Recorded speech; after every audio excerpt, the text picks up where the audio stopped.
Testing 1 2 1 2. Yeah, we're back up and running.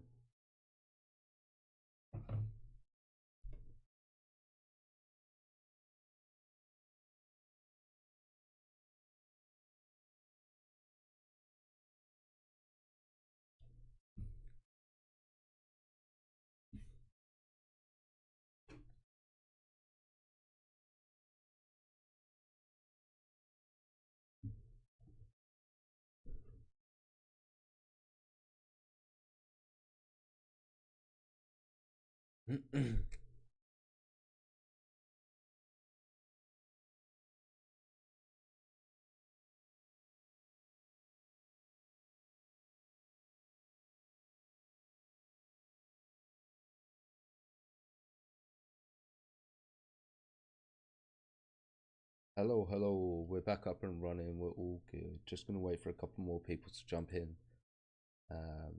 I'm going to change the title of the stream as well. Yeah, so as soon as we get one or two more people back in, we'll jump back onto the reaction. Yeah, I think we're all good. I think we're just gonna leave the game for the moment. Test that out for another day. Sorry, Light. Sorry, we had a bit of a malfunction. The gaming didn't work, so I'm dropping it. I'm jumping on your reaction after this video, and we've got about 12 minutes left. So you don't have to stay, but in about 12 minutes, if you want to jump back in, let me know you're here. I'll jump onto the Charlemagne. I've got it ready.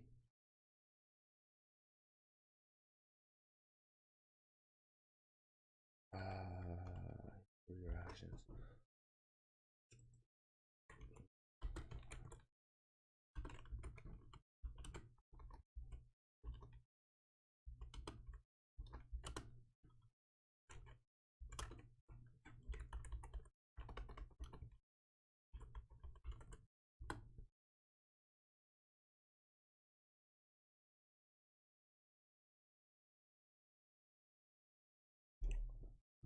If no one joins, I might just jump on your reaction. I'll give it like 2 or 3 minutes,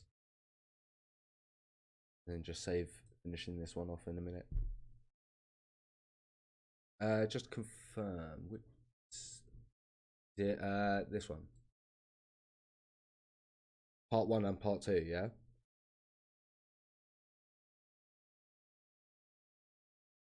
Because if so, I might just yeah.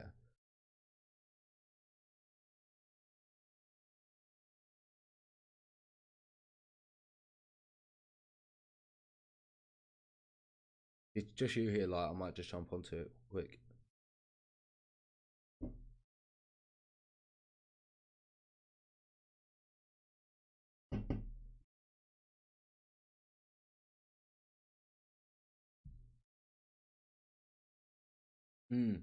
Jack's getting a mic. I'm gonna try and do some streams on Discord when he's at, so that he is at his, if that even made sense. Fucking hell.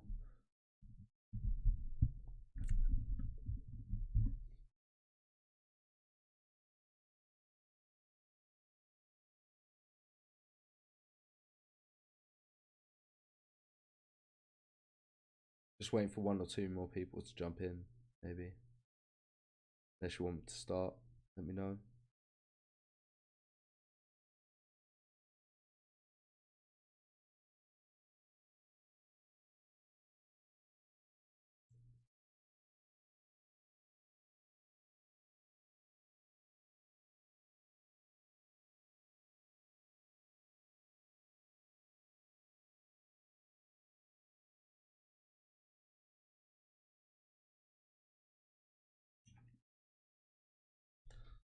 I might just I'm gonna finish this video quick, and then if there's then I'll jump onto the Charlemagne. Because of its rich water resources. On June 30th, Saladin sends a contingent north to block the town of Tiberias, and then challenges the Crusaders by moving his main camp closer to Saphuria, some 10 kilometers west of Lake Tiberias. Alright. As neither side takes action, Saladin decides to make the first move. On July 1st, he sends scouts to monitor an alternative road on his northern flank that connects Safuria and Tiberias. Later in the day, reports confirmed that the Crusaders are not advancing on either route. And on July 2nd, Saladin takes the initiative. He marches east towards Tiberias with most of his infantry, a cavalry contingent, siege engineers, and their equipment. Nice. By late morning, they reach Tiberias, where Raymond's wife is staying, and they besiege the town. Not long after, Muslim troops breach the wall, and the town is seized by nightfall. Raymond's wife barricades herself inside the citadel with her guards, and sends messengers urging King Guy to send help. Okay. Back west, plumes of smoke can be seen in the sky above Tiberias, and when news of the siege reaches the Crusader camp, King Guy holds a war council to debate what should be done. Okay, nice. First, Raymond of Tripoli makes a persuasive argument against marching to raise the siege, insisting that the Christian army has a strong defensive position at Safuria and should stay put. But the Count's cautiousness is met with accusations of cowardice and treachery, mainly from the Templar master, Gerard de Ridefort and Reynaud of Chatillon, who push for a more aggressive stance and put I do understand why they want to be aggressive in this situation. pressure on King Guy with strong political, military, and diplomatic arguments. Okay. Persuaded, the king sends a herald through the camp to sound the call that the army will march to the rescue of Tiberius at dawn. And on July 3rd, the Crusader army makes way. So it really worked. It rallied them up. Out with Raymond of Tripoli commanding the vanguard. King Guy leads the centre, where the Bishop of Acre carries Christendom's greatest relic, the true cross, on which Christ is believed to have been crucified. Balian of Ibelin commands the rear guard, where the Templars and Hospitaliers are stationed. Doesn't this cross get lost or taken away? King Guy orders the men to march with haste, planning to reach the besieged town by the end of the day. But as noon approaches and the sun rises across the clear, cloudless sky, it becomes apparent that the day will be extremely hot. There's no breeze, and the scorching heat slows down the column. By midday, the army This is when they get ambushed. point at the village of I remember this. only 1/3 of the way. But as they press on, there is no escaping the sun and the thick dust raised by the marching troops. It becomes clear to King Guy and his officers that they will not reach Tiberias in a single day.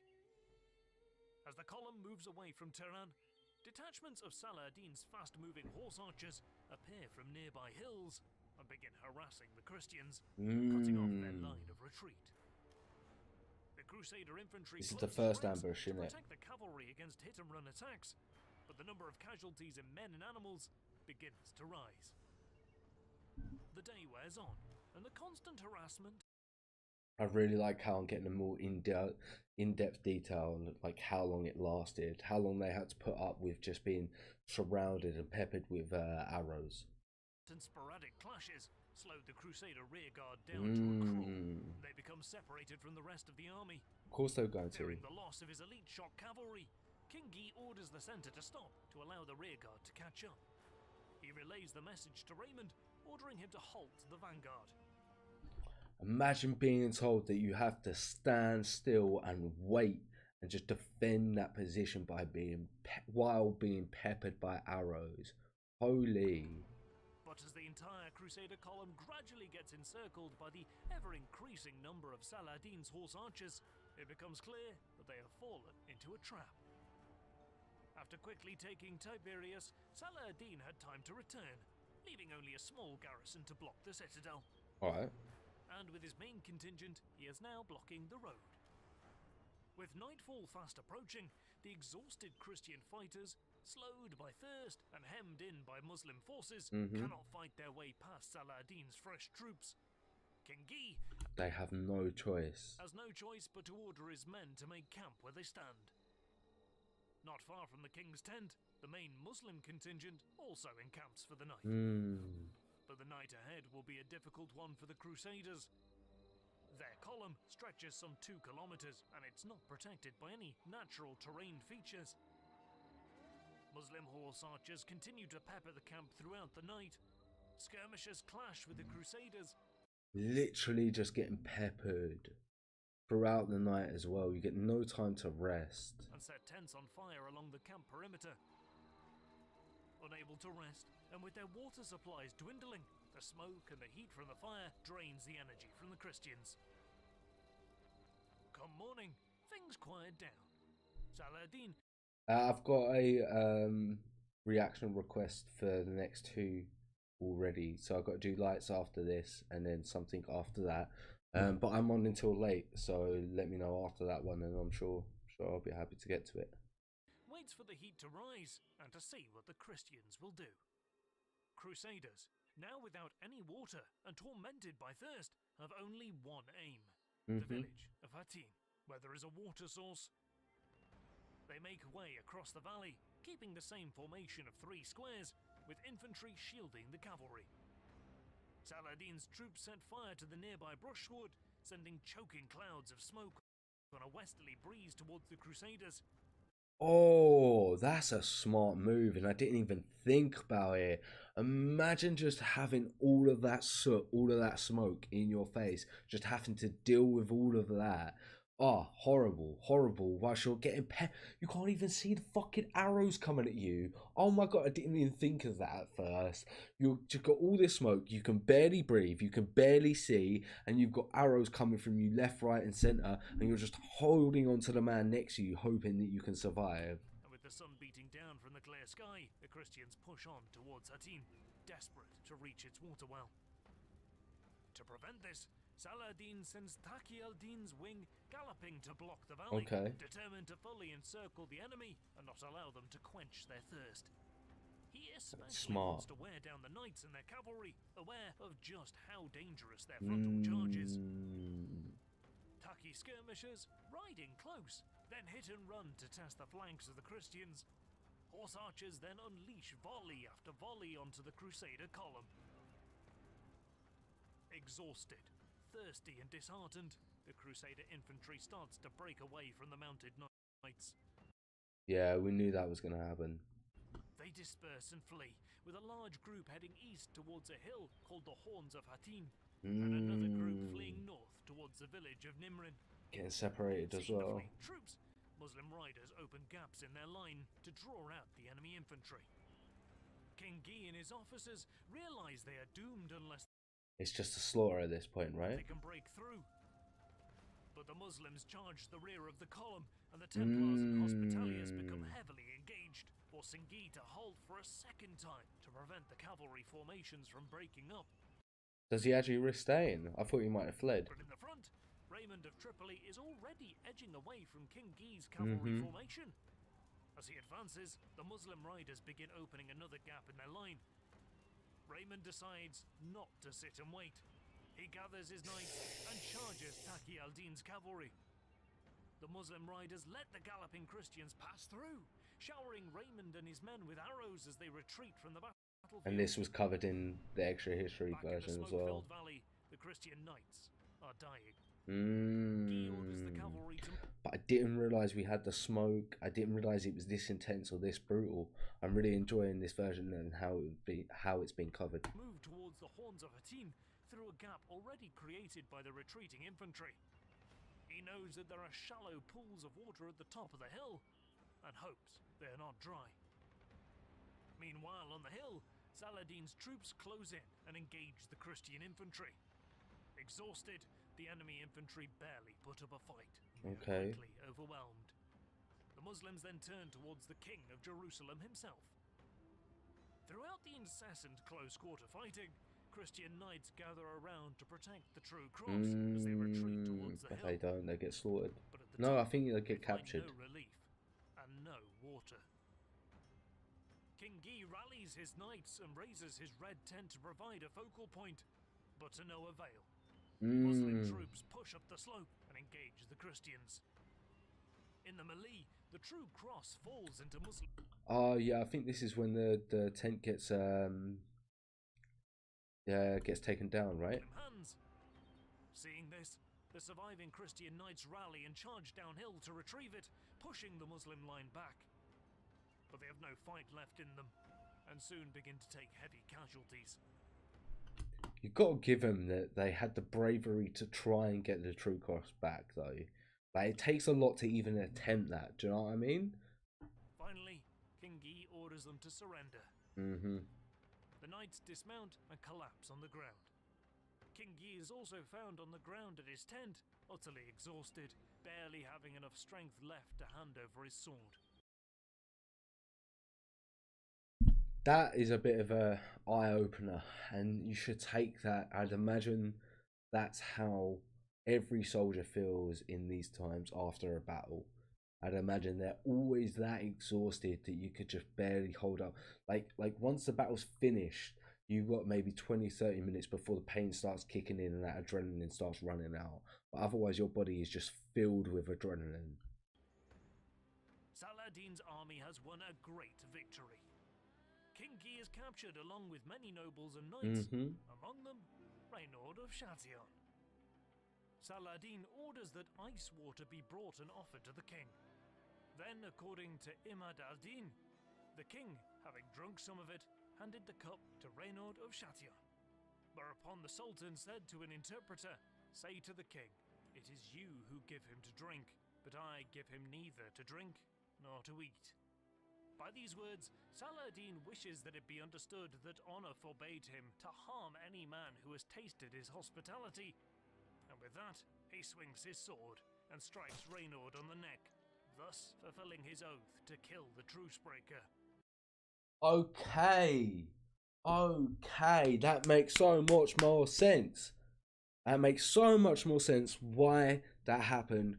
Because in extra history, extra credits versions, it was all just sort of like jokingly, and there was no backstory. But he said from the start that he was gonna die because of what he said. And did not I say he needed to die? And I'm glad it happened, and it makes so much more sense. I'm so glad I got that extra bit of information to connect the two dots, and yeah, that was great. But more importantly, the large Crusader army that is destroyed at Hattin cannot be replaced. Without it, Christian castles, towns and cities are now defenseless. By 1188, only Tyre and Antioch hold out to spur Europe to embark on another crusade. Mate, that is a story for another time. Another time it is indeed. worth noting that we mainly focused on Saladin's military achievements in this video, but there is much more to the man who was admired by his European enemies and loved by his fellow Muslims. Saladin was a courageous Muslim leader whose firm foundation in the religion and its prime values led to his commitment to the Islamic cause.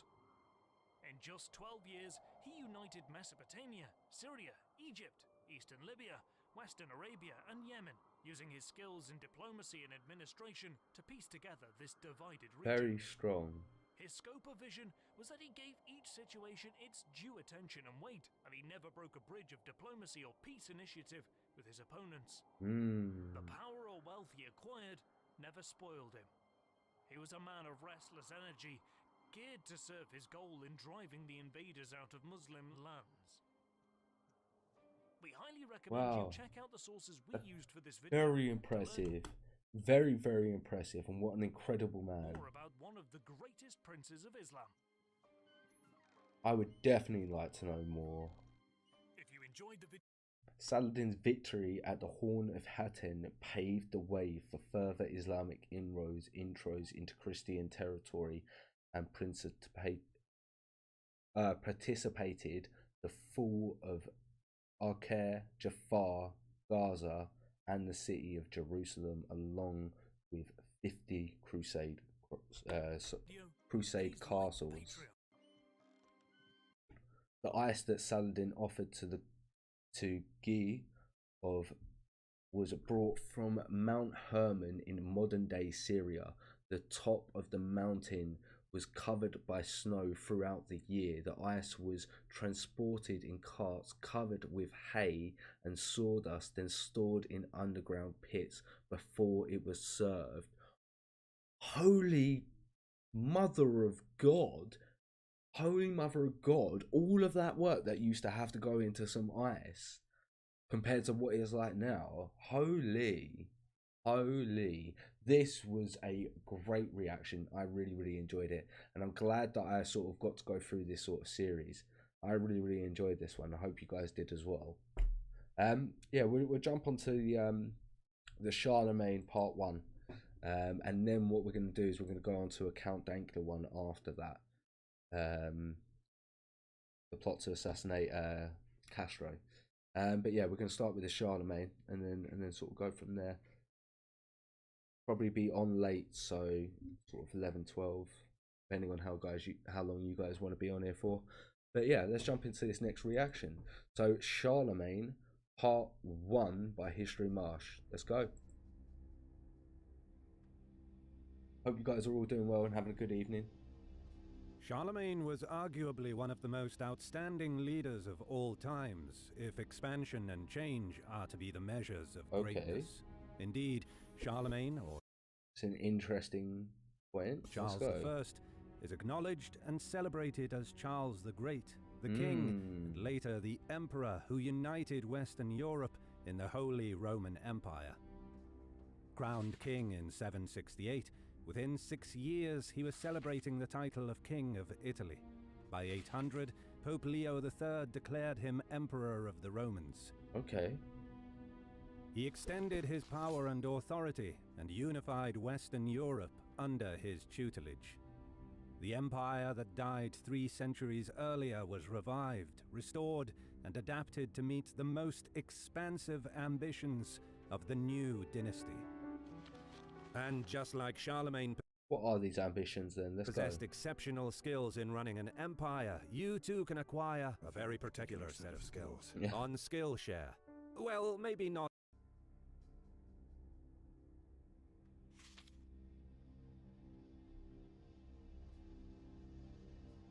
Charlemagne was born around 747. His father Pepin the Short and his mother Bertrada of Laon were king and queen of the Franks until Pepin died in 768. Okay. Pepin divided his legacy between Charlemagne and his brother Carloman, who ruled jointly but controlled their areas of influence. Charlemagne inherited the outer part of the kingdom, including West Aquitaine, North Austrasia, and Neustria. At the same time, the younger brother took the inner part, including southern Austrasia, Septimania, eastern Aquitaine, Burgundy, Provence, and Swabia. The expectation was that each would continue to negotiate their responsibilities. But clearly, obviously, it's not going to last long, is it? However, it all changed with the death of Carloman in 771. Oh, he actually died. I thought there might have been like a fight between them, but a new beginning. What is it? While Europe had wallowed in darkness and despair, Charlemagne fixed the new beginning of a religious, educational, and cultural transformation. How so? His first task was military expansion. Okay. He spent 30 years from 772 conquering new lands, spreading Christianity, and establishing unity under his protection. Making his name known as a military leader. Okay. Charlemagne led battles, taking up his position as leader of the Skara, or military elite, throughout his campaigns. Nice. The first and most significant of Charlemagne's crusades was the settling of the Lombards. The capture of the lands to the north of Italy bore additional responsibility because of assurances given by his father, Pepin. Okay. In 771, the new Pope Adrian I demanded the return of lands, only to see King Desiderius of the Lombards retaliate and drive his way through papal cities onto Pentapolis and Rome. Adrian appealed to Charlemagne to support him and honor his father's commitments. Okay. He called a conference at Thionville, where Charlemagne threw his weight behind the Pope and demanded that Desiderius comply. I might sound like a fool. I might sound like an idiot, so this might not make the edit. This might just be on live, but we'll see. Charlemagne is the person who made the Holy Roman Empire, who made the Holy Roman Empire, right? Right? That's why it changed, and he was considered the leader And like this, I'm assuming because he helps this pope, that's how this happens. Might be a 4, but we'll see. The ensuing confrontation saw Charlemagne and Bernard advance across the Alps. Together they drove the Lombards back to Pavia before engaging with them and finally declaring their victory in 774. Charlemagne firmly supported the papacy, upholding his father's commitment and accepting the title of patrician in a visit to the Pope. He returned to Pavia in triumph, granting amnesty to those who opposed him and declaring his victory. His campaigning defined his future ambitions for territorial expansion and established his future. He was hungry for that territory.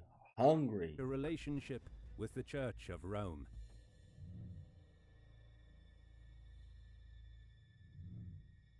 Charlemagne's campaign of expansion and his religious devotion did not stop with the victory over the Lombards. In 773, he set his sights on conquering the Saxon lands and bringing the true Christian faith to the many Saxons and beyond. He conducted no less than 18 battles and persevered for over 30 years to achieve this goal. His strength lay in his skills as a military leader and meticulous planner, and his investment in the preparation and training of his troops. Smart, once again, just once again, smart, and this is just showing that the skills he has. Do you know what I mean? Leadership, planning, and training, all good things that you need. His Saxon campaign spanned the Germanic lands. His first victory was against the Engrians in 773. However, stretching his armies too thinly halted his ambitions in the north for 2 years, while he consolidated his position in Italy. In 775, he regrouped and laid siege to Westphalia at Sigeberg. Charlemagne marched through Engria to the eastern borders with Eastphalia, claiming further victory over the Saxons and bringing... He just literally wants all the land. He's just not giving up. The leader Hesse to the Christian faith. To establish dominance over the area, he set up permanent bases at Sigeberg and Freiburg. But Charlemagne's interests in Italy made it difficult for him to consolidate his hold over Saxony. While he was busy crushing the Dukes of Friuli and Spoleto, the Saxons were rising in rebellion under the leadership of Widukind.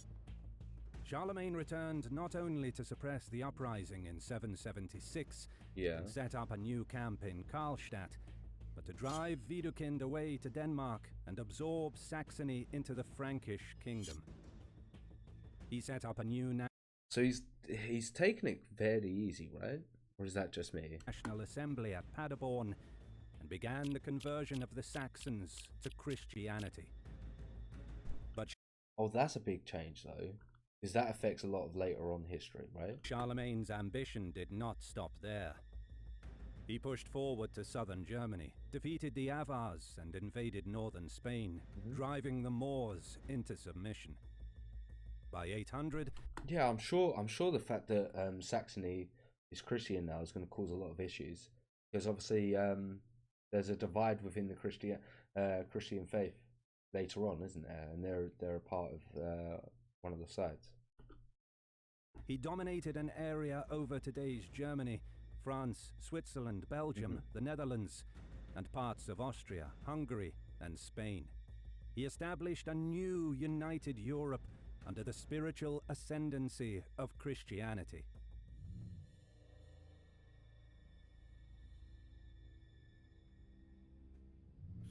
The next significant event for Charlemagne was his coronation as Emperor of the Romans. In 795, Pope Adrian died and was succeeded by Pope Leo III. Leo, whose lack of popularity in Rome forced him to hide behind the protection of Charlemagne, was eager to retain papal authority within the expanding Carolingian Empire. It was a shrewd political move. By crowning Charlemagne as emperor, he set precedents for crowning all emperors and holding on to papal influence. At the same time, Charlemagne expanded his authority across the newly established Holy Roman Empire. I see. On Christmas Day of the year. So yeah, obviously I knew that the Pope done it so that he still seemed like he had power. And then of course, for Charlemagne, it just meant it sounded better. But I didn't think that the Pope, it would mean that the Pope was the only one to crown an emperor, which sort of makes sense now I sort of think about it. 800, Charlemagne found himself in Rome. The tale goes that he knelt to pray at the altar of St. Peter's Basilica, and Leo placed a crown on his head, announcing Imperator Romanorum. In doing so, Pope Leo III declared the reign of Empress Irene of Constantinople to be unfounded, the Byzantine Empire to be without substance. Okay. As historian James Bryce writes, when Odoacer compelled the abdication of Romulus Augustulus, he did not abolish the Western Empire as a separate power. Still, he caused it to be reunited with or sink into the Eastern, so that from that time there was a single undivided Roman Empire. Pope Leo III and Charlemagne, like their predecessors, held the Roman Empire to be one and indivisible, and proposed by the coronation of Charlemagne not to proclaim a severance of the East and West. Okay. Charlemagne humbly declared himself surprised and unprepared for the accolade bestowed on him. What do you think was going to happen? However, he soon adapted to the magnitude of his new role. His target was to embody the notion of continuous empire from Augustus to Constantine VI. His ambition was to reunite Europe, and was thwarted only by the equally prestigious Byzantine Empire and its Empress Irene. Yeah, she was never going to give that power up, was she? Like, of course she wants it as well. What do you expect? She ruled despite the lack of acknowledgement by the Pope and Charlemagne. The legacy lasted for almost a millennium, and alongside the Byzantine Empire, which equally claimed rights over the title of Emperor. Okay. Charlemagne never claimed sovereign authority over the Byzantine Empire, and Byzantium never acknowledged his sovereignty of the Holy Roman Empire. Once again, if it's going after the territory that you want and that you claim to, you're not gonna acknowledge it, are you? At the end of the day, or I know they don't claim to it anymore, but they're not going to acknowledge them as the Roman Empire, because then that would mean that they were a part of them. His coronation established two empires rather than one unbroken line from the days of Augustus to those of Constantine VI. What created a lot of conflict between future emperors? Oh, the popes. Yeah, of course they did. The united empire was unattainable unless both powerhouses locked swords. Many supporters of Charlemagne argued against the legitimacy of a Byzantine empire led by a woman. Byzantium equally felt threatened by Frankish claims to the Roman Empire. Ah, so they tried to basically say because she was a woman that she wasn't a legitimate ruler, which is absolutely outrageous and preposterous at the end of the day. But I would understand how they would try and use that propaganda to their favor. East and West were set apart and in conflict. So what's the new motivation then? Come on. When the Pope declared Charlemagne as Holy Roman Emperor, there was an enormous shift in the power base of Europe. Now the Pope and the leader of the Franks collaborated and controlled lands as far south as Rome and challenged the right of Byzantium. Which is going to put them in, just into an awkward position, do you know what I mean? Into a position where they feel threatened. The Greeks dominated the Byzantine. The Pope argued that because Irene was a woman, the post of emperor was vacant, but it was a long process that reduced the Byzantine influence over the Pope. Okay, very interesting. Cheers, DZ. Byzantine Empire, and their power base lay in Constantinople. Traditionally, they held the title of Roman Emperor and exercised the only right to judge over the papacy. Declaring for Charlemagne, the Pope turned his back on the authority of Byzantium and the power of Constantinople. Historian John Julius Norwich writes of their motivation. By whom, however, could he, the Pope, be tried? In normal circumstances, the Makes only sense. conceivable answer to that question would have been the emperor at Constantinople. But the imperial throne was at this moment occupied by Irene. The I see what they're trying to do here. empress was notorious for having blinded and murdered her own son in the minds of both Leo and Charles. Holy, right. Blinded and murdered her own sons. But this fact was almost immaterial. It was enough that she was a woman. The female sex was thought to be incapable of governing, and by the old Salic tradition was debarred from doing so. As far as Western Europe was concerned, the throne of the emperors was vacant.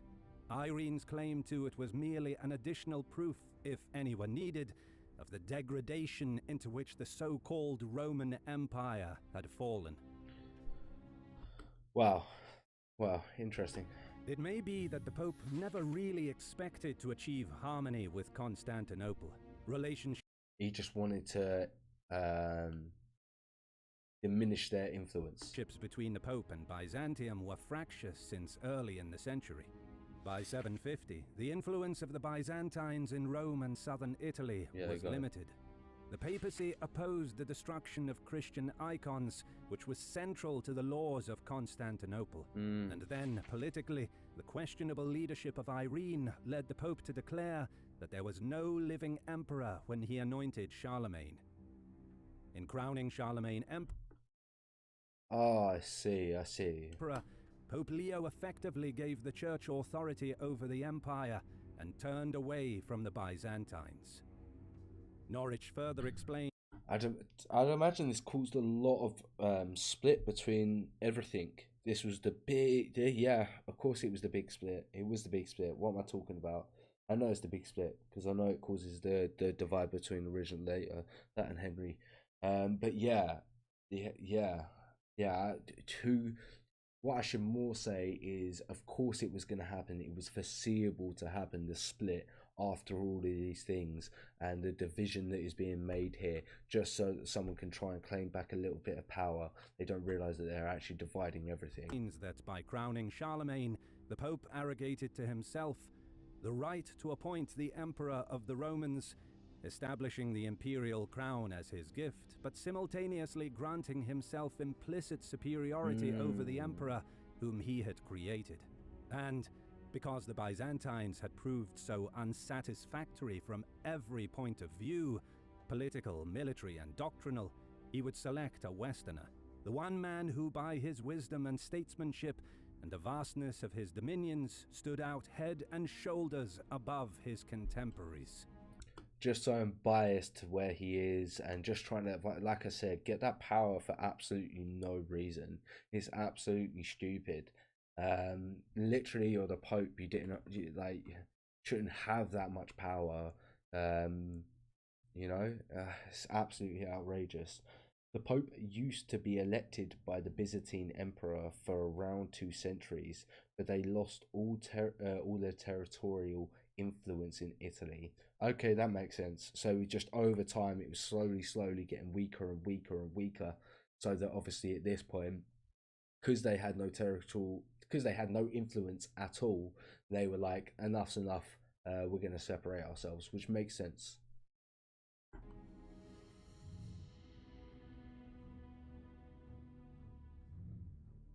Faced with conflict and knowing that it was unlikely that the Byzantines would even accept a Frankish king as their emperor, Charlemagne declared himself the renewer of the Roman Empire. A new unity based on Christian faith would replace the unity of Roman citizenship. Throughout the Middle Ages, the two empires remained opposed. Yeah. The title of emperor would... Yeah, of course it would always remain opposed because they're obviously claiming two of the same sort of positions and claims. Passed through the generations of Frankish kings ordained by the popes. Over time, the Carolingians would lose their supremacy through fights within their own, and their dominance would subside. The popes would look to other Italian leaders who would happily endorse the power of the papacy and act as its protector. By 924, the title Holy Roman Emperor was lost, but revived in 962 by Otto I, who styled himself as the heir to Charlemagne. 2 seconds.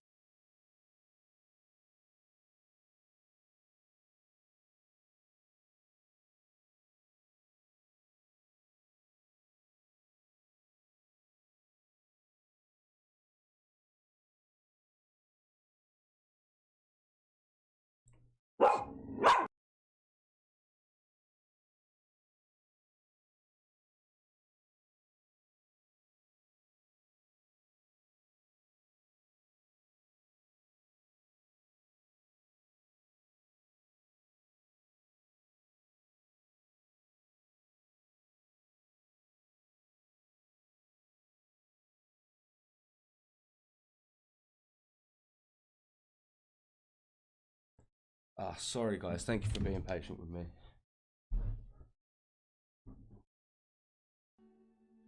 I'm going to go back a bit because I want to make sure I get all that.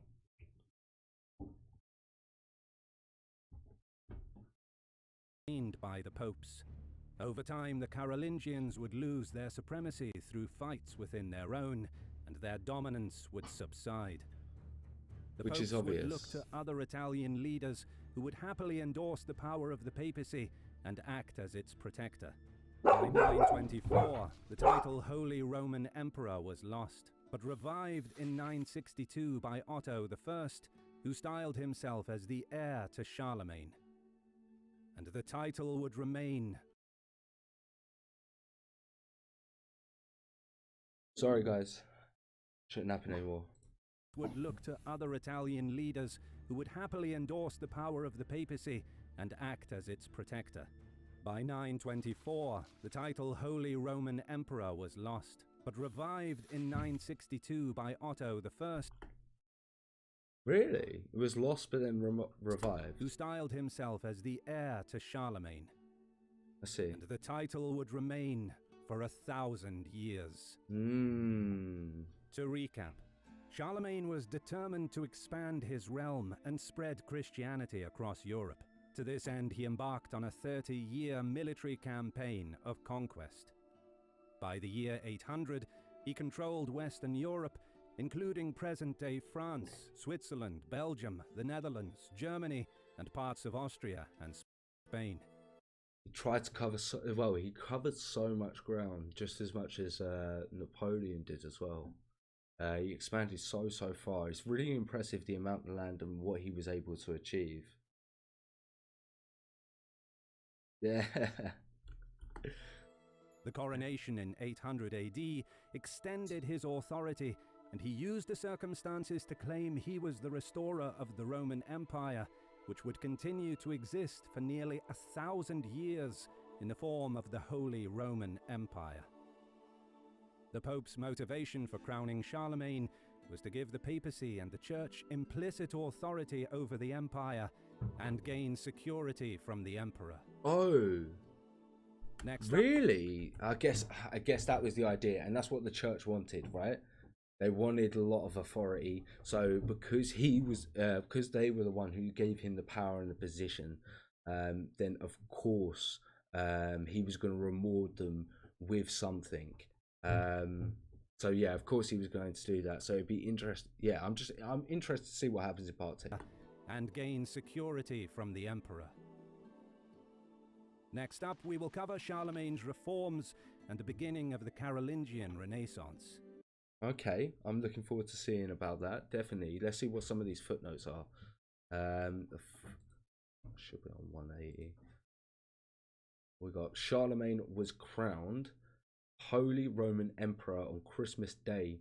He is nicknamed the Father of Europe, as the founding father of both France and the German monarchies.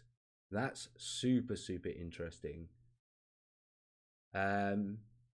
Footnote 2, despite being illiterate, Charlemagne felt strongly about education and strived towards enabling his people to learn how to read and write. And then footnote 3 as well, Charlemagne displayed strong leadership and good administration skills. he placed Frankish nobles in charge of governing and conquering territories. However, he allowed local law and culture to remain in place. Laws were written down and recorded and ensured that they were enforced. Very, very, very impressive. If you enjoyed the video, Oh yeah, of course, DZ. Of course, Charlemagne kept the real please power. like, comment, Of course, that was the and case. subscribe as a sacrifice to the algorithm. Make sure you definitely have. We'll jump straight into part 2, I think. I really enjoyed that. So sorry. As you can see, John DeGun. Let's set him off.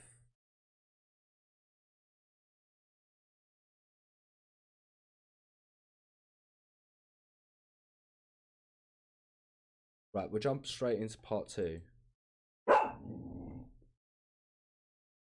European transformation, known as the Carolingian Renaissance.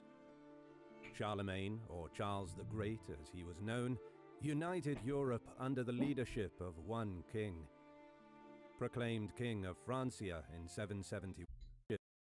Right, let's start this from the beginning. Let's actually go. Emperor Charlemagne was the father of the great European transformation, known as the Carolingian Renaissance. Charlemagne, or Charles the Great as he was known, united Europe under the leadership of Charles the Great. Really trying to compare himself to Alexander the Great, isn't he? One king. Proclaimed King of Francia in 771, his influence spread with conquest, extending his rule throughout Europe. Then, with the Pope's blessing, the Holy Roman Empire was born, with Charlemagne as its rightful leader. Under his influence, there was a transformation of society, as Charlemagne revised government, military, religious, and social practices. What changes did he do? Fiscal policy. What actual implements did he make, though, within those regions? This video is brought to you by our friends over at CuriosityStream. The Carolingian Renaissance was a time of significant change, as the vision of Charlemagne transformed Western culture.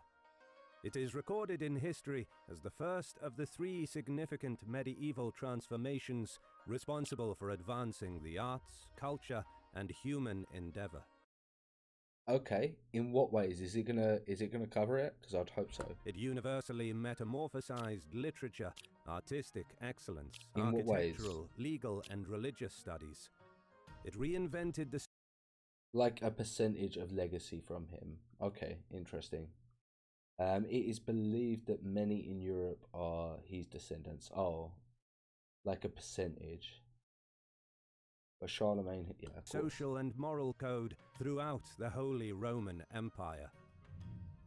Changing ideas and ideals were enthusiastically adopted amongst those who were part of the religious or social that's very elite. interesting as well. At the same time, the new morality was visited. So the changes that he made on were taken on very well by the public and the people, which again is interesting. Sometimes it would take a long time for these things to be adapted.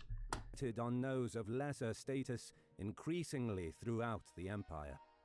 Those in positions of power in the courts of the Carolingian domicile of Francia and those religious superiors applied their efforts and energy to educational and cultural advances. They developed writing skills and promoted a shared Latin language. They set about preserving religious and classical texts, copying them and encouraging everyday communication. So it was a bit like what I said with the Saladin video, where he's made efforts towards the education and cultural advances, which was the same as Saladin. So it was the same sort of premise where I sort of said, I respect anyone that is trying to better educate their people, because better educated people bring you better armed military and also just better economic prospects for your country in general. Invested in preserving ancient texts. Again, that's a thing anyone who wants to learn history is happy about. And then developing writing skills and also promoting Latin was very interesting. But of course, again, it's to do with Christianity and it originated in Latin. So I'd imagine that would be the main reason why they sort of promoted that. Literature and the arts were essential, but at the core of their efforts was a desire to create a higher moral code, a moral regeneration based on a new rationale. The idea that chivalry and so on and so forth. I'd imagine chivalry was probably before that, but just the moral high ground. I understand that to set a precedent over the rest of Europe as well, for people to follow in.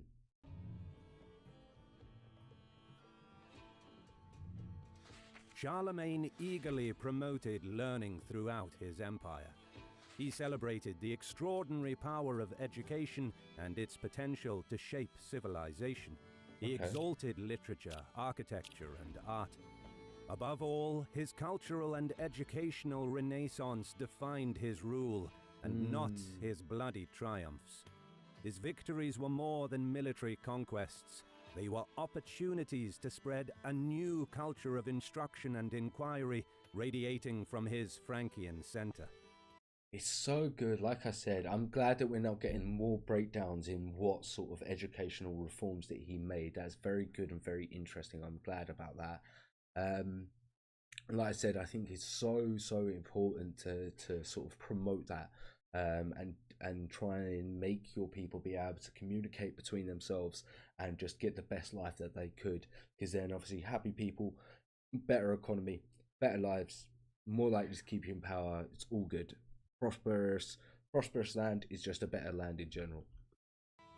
As the empire expanded, Charlemagne absorbed learning from many cultures. Again, very smart. I like the fact that he's able to sort of take on other ideas. That sort of shows it there. His military success gave him access to the finery of Anglo-Saxon metalwork and art, to the luxury of Moorish architecture. As king of the Lombards, he embraced their cultural attributes. The emperor refined and administered cultural change, taking the best from what he found around him. Again, that adaptation, how important that is and how good that is. I really like it. After the fall of the Western Roman Empire, the fall of advancements, institutions, and laws were very pronounced, and it was a process that started during the time of the Western Roman Empire. Okay, I see. Bloody hell, I struggle to say that. Charlemagne promoted scriptoria and translation and documentation of religious scripts into Latin in monasteries. Many of the earliest texts that remain today are those of the Carolingians. The modern library of Latin works can be dated back directly to the emperor and his advisors. Oh, so what were they copies? So basically translated stuff, yeah? I see. Very impressive. Charlemagne Yeah, it does seem like his Renaissance was extremely important for the Western Europe. eagerly gathered many of the finest minds in the kingdom. He counted amongst his... Again, so good, and is so grateful that he was able to sort of bring these people together to sort of get all these ideas in one spot, write them down. His intellectual mentors, theological advisor Alcuin of York, and later Theodulf of Orleans, the historian and poet of Lombardy, Paul the Deacon, grammarian and poet Peter of Pisa, the scholar and theologian Paulinus of Aquileia, the Frankish poet Angilbert, Germanic bishop and scholar Angil Ram, Frankish statesman, close advisor and eminent writer Einhard. So there's a lot of people he's getting here, and again, like some people from different places, different sort of thought processes. It's very, very interesting, and I really enjoy these sort of videos where it's not so much focused on battles, but sort of the cultural implications that people had. It's very interesting. It's very enjoyable to watch. And Bishop Waldo of Reichenau. Charlemagne was not aloof in his attitude to learning. His insistence on learning applied to himself and his family, as well as all those attending his court. Going against convention for a leader, Charlemagne studied arithmetic, grammar, and his favorite, astronomy. Even in old age, he was learning once again, I think it shows that if you're willing to learn things, it puts a precedence for the people to follow in your footsteps, which is very, very honourable to sort of do. To write, even though he never quite mastered it, and we will never know whether he was ever able to read.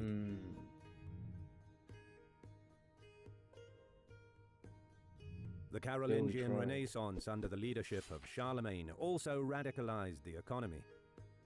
Stemming from the work of Charlemagne's father, Pepin the Short, and in collaboration with King Offa of Mercia, Charlemagne understood the need for reform.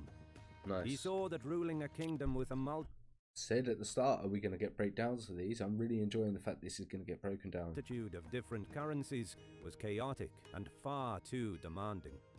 Charlemagne realized that the old gold standard would no longer serve his needs. After all, to secure peace, he had been forced to hand over Venice and Sicily to the Byzantines and had lost significant trade routes to Africa. He set about abolishing the fiscal system based on the gold sou. He replaced it with the new livre, a Carolingian measure for both money and weight, and with the denier. There were 20 sous in one livre and 240 in a denier, a counting system that survived well into the modern period. Charlemagne formalized his new monetary system in several edicts and new conventions. In the Capitulary of Wheelis in 802, he overhauled accounting and set firm rules for payments and expenses. So, would you mean he overhauled it in general? Set firm rules about payments and expenses. So he just basically made it super strict. Is that what it means by overhauled it? 814, the emperor banned lending money for interest, alongside. Okay. Something that we completely do today, but he outlawed it then. That's interesting. That's an interesting take. In 814, he introduced the Capitulary of the Jews, which denied Jews their traditional role as official moneylenders. So was banned money lending a attack on Jews? Was it so that they could basically sort of stop them? I think that might be the reason why. Because then obviously they've done the rule after. So was both of those things directly sort of aimed for that demographic? The act was not hostile to Jews, who were respected in the empire. Instead, it supported the religious beliefs of most of its citizens. Okay, he also set up systems to control prices and taxes on goods and supplies. Again, price control on taxes and goods and supplies. Very interesting, very good.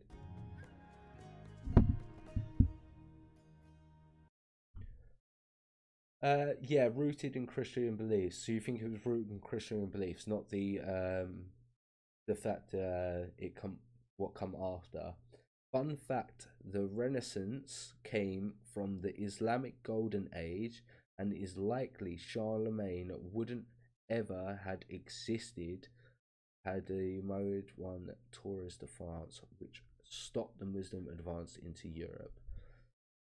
An indirect attack. Carolingian Renaissance balanced the influence of the courts and subjugation of authority to the church. So too in his reforms, Charlemagne showed equal conviction to secular and religious protocol. Okay. His wish in so is he trying to separate courts and church, or is he trying to integrate them? Of authority to the church. So it's the influence of the courts and subjugation of authority to the church. Right. So too in his reforms, Charlemagne showed equal conviction to secular and religious protocol. His wish in uniting church and state was for nothing less than to strengthen the purity and decency of all citizens. Charlemagne toughened the power base of the church, insisting on the morality of the clergy, their practices, and the exercise of faith. He sanctioned an ambitious program of church reform, specifying the accepted doctrines, controlling ownership of property, and defining acceptable behaviors. The emperor sought to dispel paganism and apply faith. Okay, so this is how he's trying to strengthen the church up. It's an interesting take. Led extensive and severe moral and ethical reform, which for the most part was supported by the clergy. Oh, but he got support at the end of the day.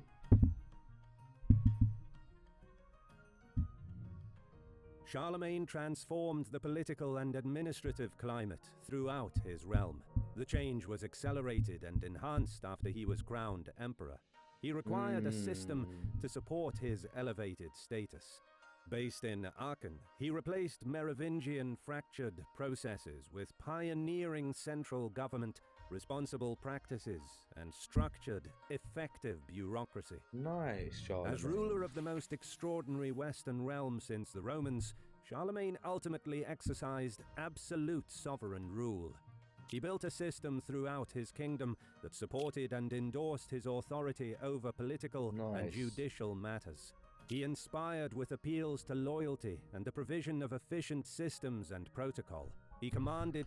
He is seeming like a very competent leader. Very interesting fella. Very, very interesting fella. Basically, what we got commented was, we had to kill him, a profile of the warrior. That's quite a long reaction. I probably won't be able to get to that tonight.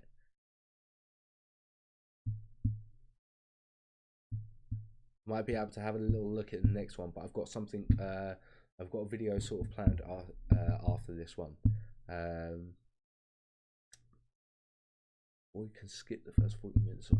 I'm going to do that whole Khalid video, but just not right now. I'll do that very short. I'll do that soon, probably next week on the weekend, and then just post it as sort of cut up parts for you. The patronage of nobles, priests, and citizens. Emperor Charlemagne adopted Barnum, investing ultimate political and legislative authority to himself. Church and nobility were organized around him, but this depended on the efficiency, making him completely central to the governance and all the power be around him. So even though he's like delegating power to other people, he's still the central figure to everything. Loyalty and support of those he ruled over.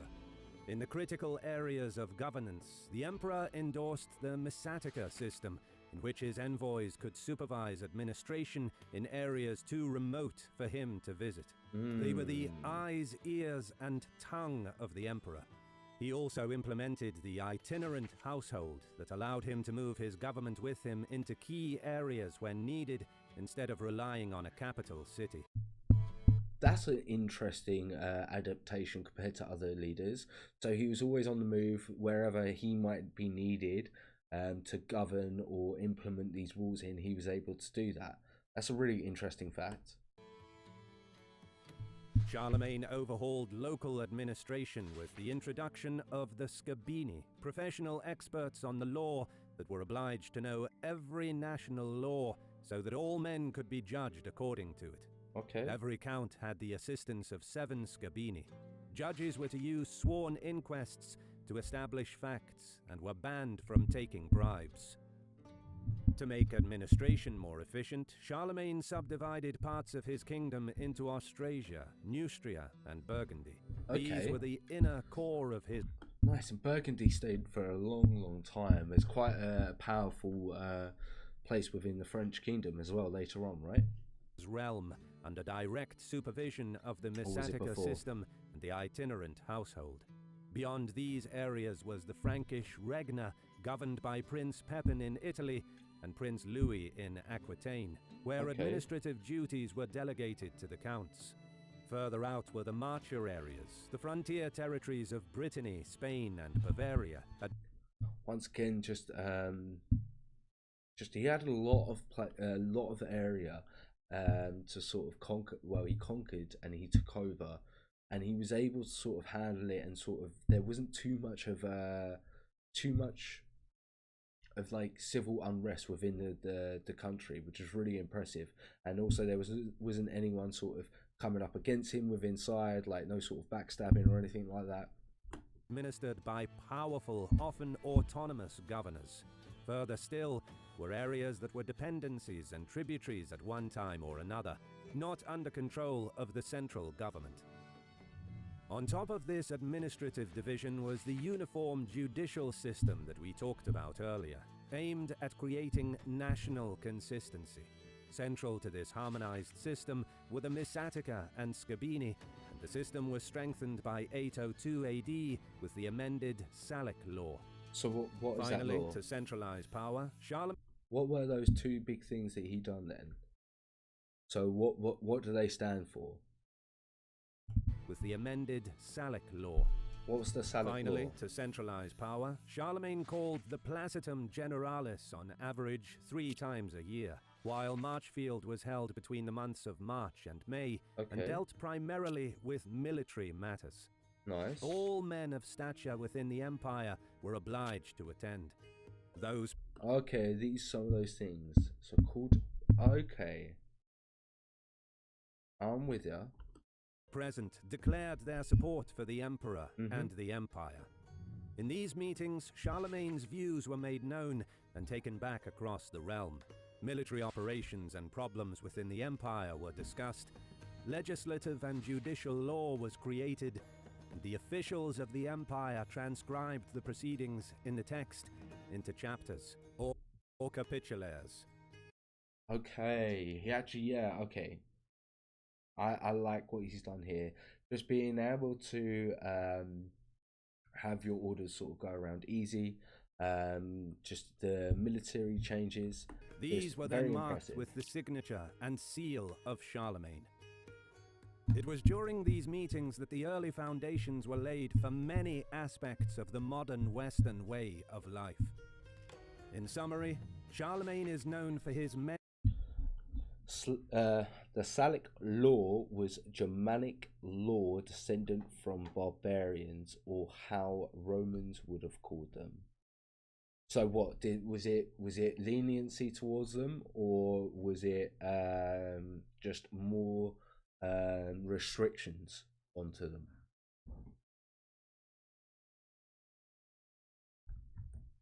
Western way of life. In summary, Charlemagne is known for his many reforms, including the economy, education, and government administration. Yeah, I wonder how many other countries adapted and took on these things that he had set the foundation for. His rule ushered in the Carolingian Renaissance, a period of spirited cultural and intellectual activity within the Western Church.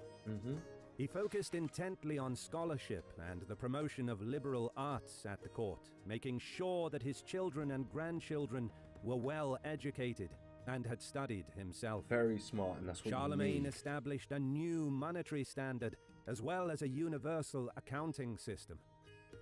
He expanded church reform and strengthened its power structure, improving the skill and moral quality of the clergy, standardizing liturgical practices, improving on the basic tenets of the faith and morale, and rooting out paganism. Charlemagne's improvements on governance have been lauded by historians for instigating increased central control, efficient bureaucracy, accountability, and cultural renaissance. Thank you so much for watching. If you enjoyed the video, subscribe as a sacrifice to the algorithm. A big shout out to our patrons. Once again, a great video by History Marsh. What's some of these footnotes? First one, Charlemagne left his empire to his son Louis. Charlemagne loved church music, particularly the music of Rome. At his request, Pope Paradin I sent monks from Rome to Cour Arcaen to instruct his chapel's choir. Let's try this third one. Charlemagne was an imposing figure with a high let's try this again. Charlemagne was an imposing figure with a height estimated between 5 feet and 10 inches and 6 feet and 4 inches, which was quite a bit taller than the average male. The average male height at the time. Yet he wasn't showy in his style. According to Inhard, he's dressed. God damn it! I've been on camera for too long. I need to take a break. He overdressed. He dressed in ordinary clothes of Frankish people, with a blue cloak over his tunic, linen shirt, and I give up on that footnote. I do apologise, guys. I'm struggling way too much. No, he was Germanic himself and followed Germanic law, especially the law of succession, which was Salic, which split the empire among his sons. Okay, very interesting. Makes a lot more sense. DZ. That makes a lot more sense. Right, I have been talking a lot, boys, and I'm also shaking again because I need a toy. A toy? A toilet. Oh my god, I need 5 minutes break because I keep mumbling. So I'm going to take a quick break, go to the toilet, regather my thoughts, and then what we're going to do is, once I get back, we are going to do this countdown video because I wanted to jump onto that. Once I've done that, I will then start taking requests again, and then we'll sort of see where we go from there. Like I said, I'll probably be up a bit later. So another 10-15 minutes, and then I will be back. But we're just going to take a short break, okay?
Any prison guard will tell you that despite some prisoners being dumb enough to get arrested and get caught, some of them can be geniuses given. Thank you. Right, let's just jump straight into this one.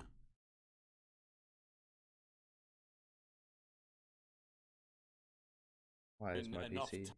Any prison guard will tell you that despite some prisoners being dumb enough to get arrested and get caught, some of them can be geniuses given enough time inside the prison walls. Of course.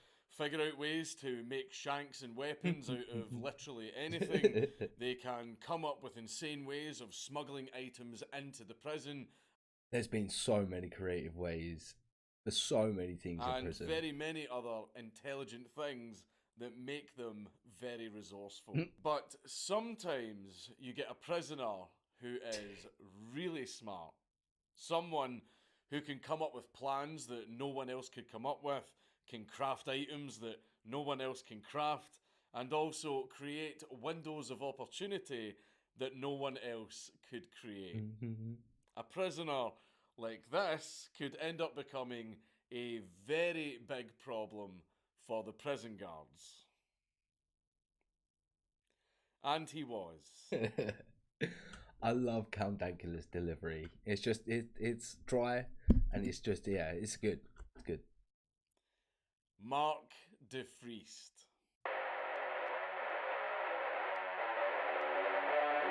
What's this guy got for us? Is this too loud?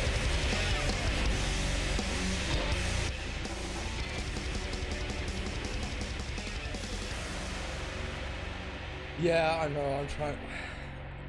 We're trying to be creative. If you've watched our quiz night, we've got about 6 or 7 more videos in the bank. It's actually really quite funny, we think anyway. Yeah, so we are trying to be a bit more creative. It's just the problem with that is getting multiple people in a video is quite difficult. Making sure everyone has time, but we are trying to do as much as we can and trying to increase our production. Please leave a like and a comment on this video because it really helps me in the algorithm. But before we get into the mad lad, it's your boy, Raid Shadow Legends. With millions of champion combinations and countless Raid Shadow Legends sponsors everyone. Games isn't enough. Send us an email. Available for free. New champion.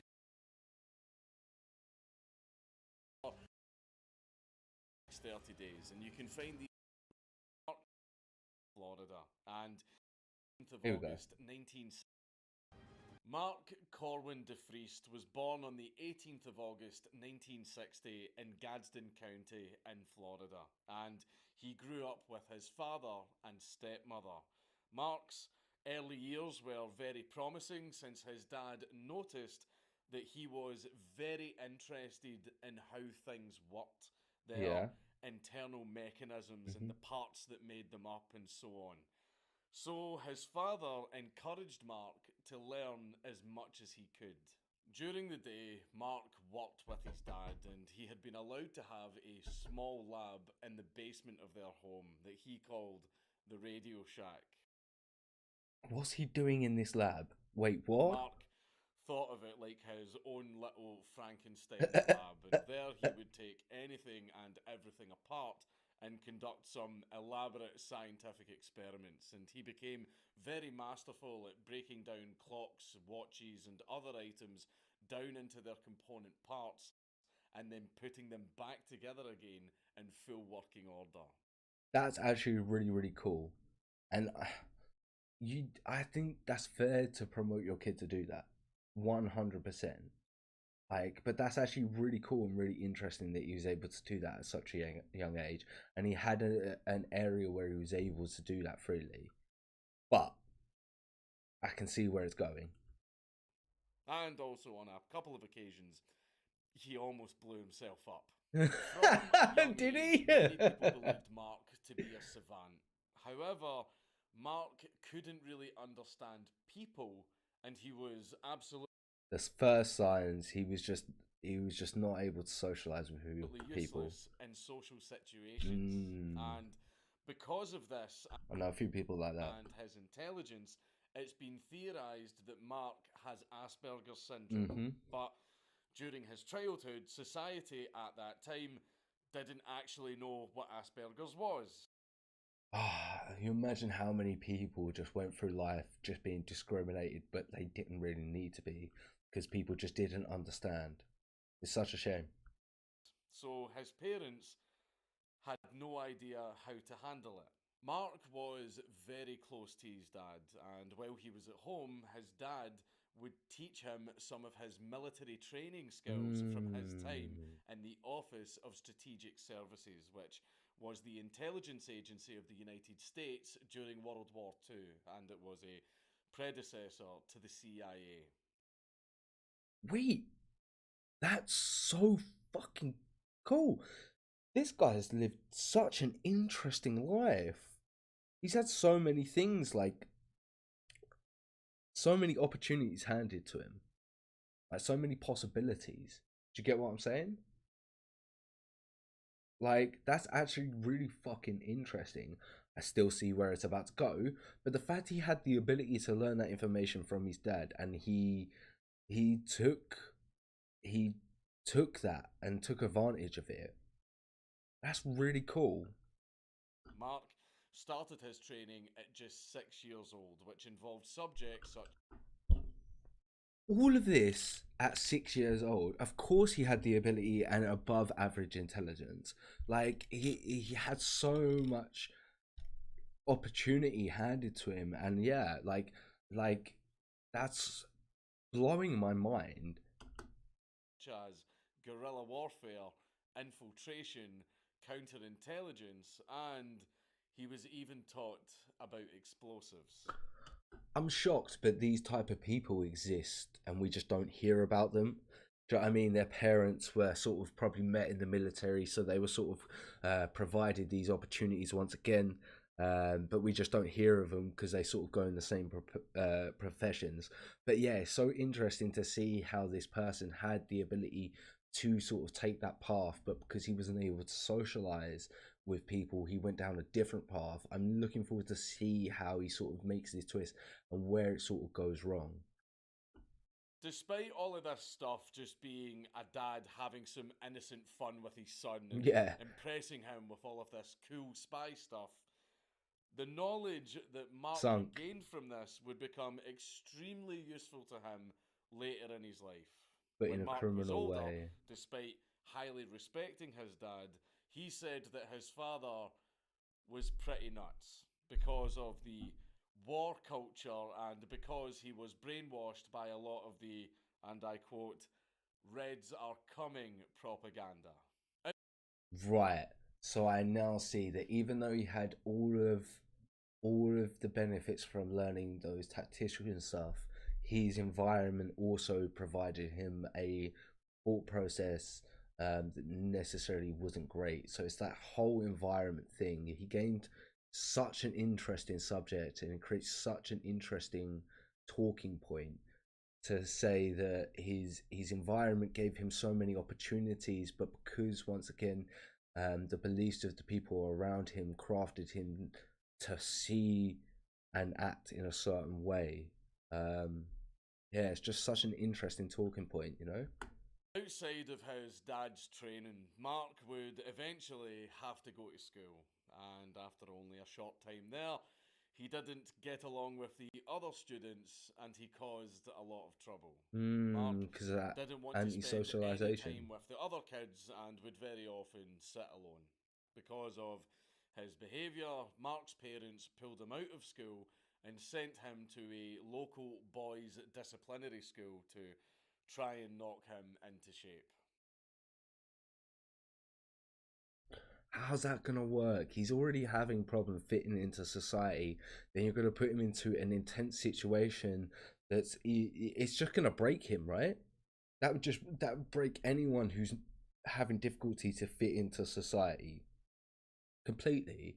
And I think that's completely unfair to put someone into that situation. I had trouble with like fitting into people, and then to imagine to go into a place like that where you've got to be shouted upon and so on and so forth. He probably already has a problem with authority already, especially with his dad being in the military and so on and so forth. So I can imagine that's probably caused some division there already. But that's just my personal opinion. Hated this school so much that he broke out and escaped. There you go, though.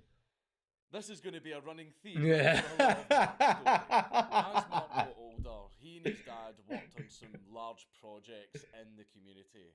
And while doing welding repairs on a local bridge in Chattahoochee, Mark visited a nearby restaurant with his dad, and he met a girl there called Brenda, who was working there as a waitress at the time. Is this the love interest of the story? Brenda says that she was instantly attracted to Mark's blue eyes, blonde hair, and his intelligence. And after some time dating, they got married. Okay. Brenda said that Mark's truck became his pride and joy, and in the back of his truck was every tool a mechanic could need. They would go on road trips together and live off the money that Mark made by fixing broken down vehicles at the side of the road that they found while on their travels. That's so innovative. Innovative? You know what I'm trying to say.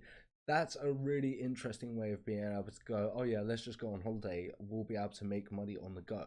Just having the ability to be able to do that, that's quite smart. He's an intelligent guy, isn't he? Could fix absolutely anything that you put him to. For a second there, I thought he had sweat marks around the side, but it's his shirt. They all got clouds, so I'm just a fucking bot. Work on. Though Mark was very close with his dad and he loved him very much, he felt the complete opposite way about his mum. It was a stepmom, so maybe he doesn't have a problem with authority. Maybe my personal opinion's wrong. Mark did not like each other at all. She would treat him like shit, screaming at him for the smallest things, and was overall very neglectful of him. Mark's wife, Brenda, she just wanted the man's money. No, joking. Said that she was a cold bitch and never gave Mark any nurturing or affection. And the truth is, she most likely saw Mark as baggage and wished he wasn't there. As the years went on, that time it was his words, not mine. Mark's intelligence grew, along with his social issues. And in 1979, at the age of 19, he found out the worst news of his life, later than he should have, since no one told him. His father, his only real friend, had died, leaving him with no one but his cold, uncaring stepmother. How old was he? I might have missed it. I don't want to rewind it too far. But holy shit, that he's already dealing with the problem of fitting into society, and now he's got to deal with this. Deep, intense. I'd like to know how old he is. Mark wasn't left with nothing, however, because his dad had promised him that he could have his tools. These tools meant the world to Mark. 1 second, I remember with the photo earlier, he looked quite old in that when he met the lady. So I think he was he was quite old in that photo. I don't know a man with skills like that became a criminal. I don't know. It's crazy. It's absolutely insane how someone like this. But then I think it's the environment. Do you know what I mean? Like, you see it's about to go bad here now as well. I'd imagine he's probably had a lot of bad a lot of bad opinions from other people around him, influenced onto him. So I can imagine he's sort of gonna get influenced to go sort of way, a certain way. He and his dad had used them together while they were working on projects, which were so they're sentimental to him. Moments in Mark's life. Obviously, they were still very useful to Mark, as he still had a great. But they were more sentimental. Is she not going to let him have him? Things worked, fixing things and building his own contraptions, but the tools still held enormous sentimental value. To Mark, it made logical sense that these tools were now his property, since his dad had passed away and promised to give them to him. Yeah. So Mark took them. Mark, however, while extremely intelligent, wasn't too clued up on how the law worked when it came to wills. In his father's will, he did leave the tools to Mark, but the will had not been probated yet, meaning that the tools were not officially his until they had gone through the proper legal process. Which still would have happened, but... And Mark's stepmother, being the spiteful bitch that she is, reported Mark to the police for theft. There you go. That's what I mean. Getting reported for theft, for stealing your tools that your dad left you, and then if for whatever reason that he has to spend time and he gets that on his criminal record, he then has to spend time and that goes onto his record, affecting the rest of his life. I see how this man turned a criminal just over some tools. That if that's the case, we don't know if he's going to get convicted or not, but I'm assuming that's the case. To your sort of question, yeah, minor crime at the beginning, which is going to be escalated. That's exactly it. I just can't. Stupid. Police approached Mark's trailer and they just wanted to have a talk with him about the situation, because it was just a simple family disagreement. Exactly. But Mark, no. Confused as to... Because he doesn't understand and he's not able to talk his way through this dynamic because he has the social issues. He's not going to be able to communicate that to the officers at this point in time. They don't understand, so they're not going to be able to talk to him properly and navigate their way through this conversation. So there we go. I see how it's going to go. What a shame. Why the police were after him. What a shame. Ran out of the back of his trailer and tried to escape on foot.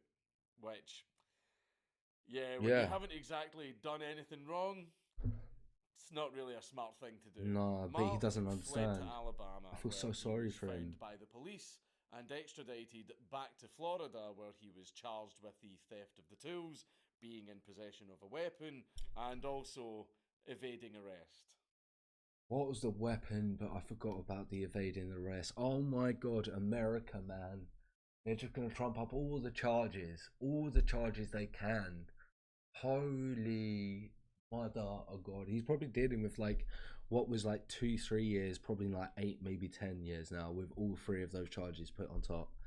Absolutely outrageous. America. Even though these were very minor offences, and let's be real, the tools were rightfully his. Yeah. Mark was given a 4-year sentence. So I was well off, but still outrageous. Do you know what I mean? 4 years, consider it. And do you mean he said given? He said given. So I'm assuming he's been convicted. I'm assuming he's been convicted. It's absolutely outrageous.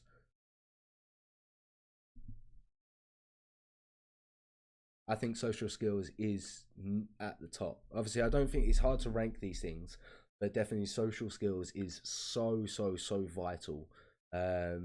And at the same time, that's for everyone, because even someone with good social skills can be able to navigate a conversation with someone with bad social skills. You know what I mean? You're able to understand that where you've just traded a touchy subject, to be able to sort of move that back and sort of navigate that around so that the conversation goes okay. But if you're dealing with 2 people that just really don't like, if you're dealing with someone who's arrogant and someone who doesn't have social skills, I think it's always going to be difficult.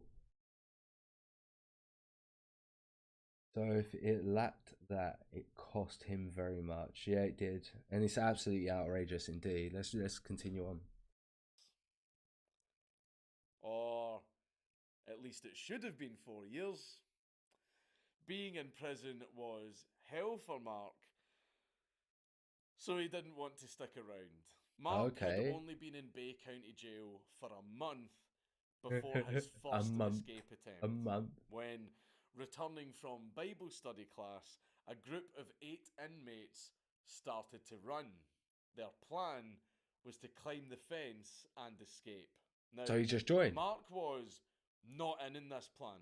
He had absolutely no idea. But he saw his opportunity. These 8 guys had planned on their own, But when Mark saw them running for the fence, he thought to himself, fuck it, might as well join in. The problem was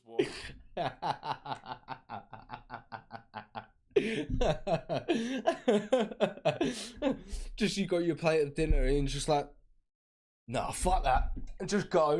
Just absolutely bang it to the fucking fence. Oh my god, could you imagine if you're those 8 geezers as well? You're climbing up, you get over to the other fence, he's just standing there and you're like, who the fuck is he? Who the fuck is he? I don't know, but he's got to come. He's got to come. That's it. That's actually fucking jokes.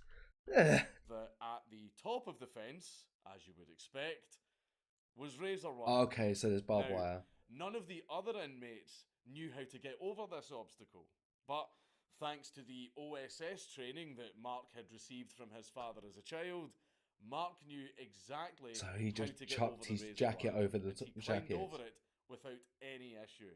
And after getting over the fence, the other inmates were begging Mark for help because even though he wasn't even in on the plan, he knows. He was the only one who got over the fence. Mark then hotwired a car and escaped, later checking himself into the Driftwood Motel. He didn't even help him. He didn't even help him. Went perfectly. He didn't even help him. We've said before, Mark was extremely intelligent, but not very socially aware.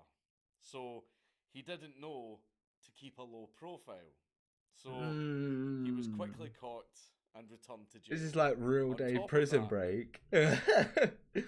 I could understand prison was possible unbearable to him. Might felt like injustice of the sentence. Being young, probably didn't judge better.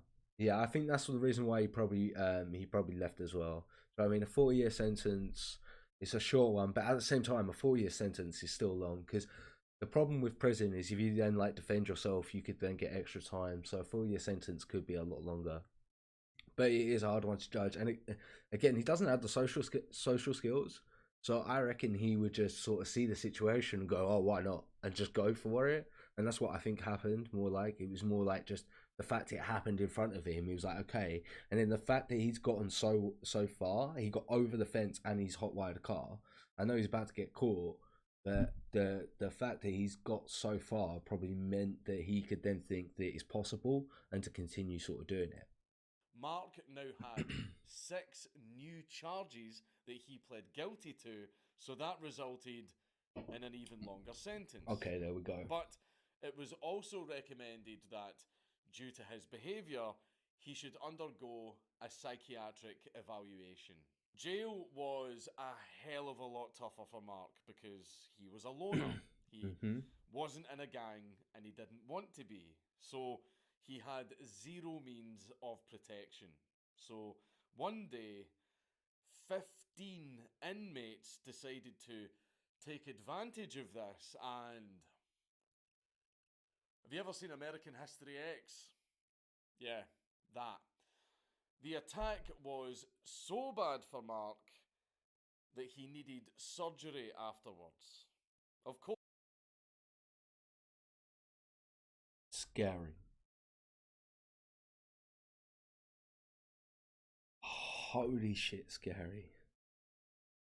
I don't think this one being monetized, so I can swear in this one. Oh my fucking god. Oh. Of course, this event traumatized Mark, and his behaviour in jail got even worse. He attempted suicide and he repeatedly hit his head against the door and walls of his cell. Oh, I paused it too early. It just gets worse. It just gets worse. His psychiatric assessment couldn't come soon enough. Yeah. After Mark's first sentencing, his wife Brenda said that she would wait for him for the 4 years that he was originally sentenced to. But Mark didn't help the situation because he kept receiving disciplinary reports for not following the rules. And see, just not following the rules. That's all it is. And he's like getting in trouble. Yeah, the trauma from that attack must have been absolutely immense. And then having to feeling like you wanted to commit suicide, so you just start banging your head against the window, no, the cell door. Like that's the amount of trauma that you're dealing with. So yeah, of course, crazy. Committing further crimes while in prison, which would just extend his sentence Like I said, each time. Brenda eventually got tired of waiting for Mark, asking him, "How long do you expect me to wait for you?" She also said that she didn't want to be one of those wives. You know, the one whose man is permanently in prison. She felt like it linked her to the criminals in some way. Brenda. it's a lot of responsibility to take on, especially if you agreed to 4 years. You could explain it away, the situation, but in this case, it is getting a bit too long. Also said that the guards would try and bribe her for sexual favours in order to make things a little easier for Mark. People are just corrupt everywhere, and people are just disgusting. Doesn't matter where you are, there are just disgusting people everywhere. All of these issues eventually led to her wanting a divorce. Finally, Mark was transferred to Florida State Hospital in Chattahoochee, Gadsden County, to undergo his psychological evaluation. But Still, Mark hated this place just as much as prison, and he wanted to get out. He didn't like being around the crazies, as he called them, and he saw himself as different to them. I think someone said it might. Yeah, DZ said it might be possible to have a functioning autism that was not diagnosed. I think that is the case. I think it was like a high functioning sort of situation, but just lacking social awareness. I think that is definitely the sort of situation, but then we don't know for sure. It might come out a bit later. Just because, yeah, like he seems pretty aware, pretty capable, but there's just that problem not being able to properly connect and communicate to someone. This poor guy, complete poor guy. Absolutely. Mental hospitals are a lot easier to escape from than a maximum I security bet they prison. are. So Mark concocted a plan. A plan that turned out to be fucking hilarious.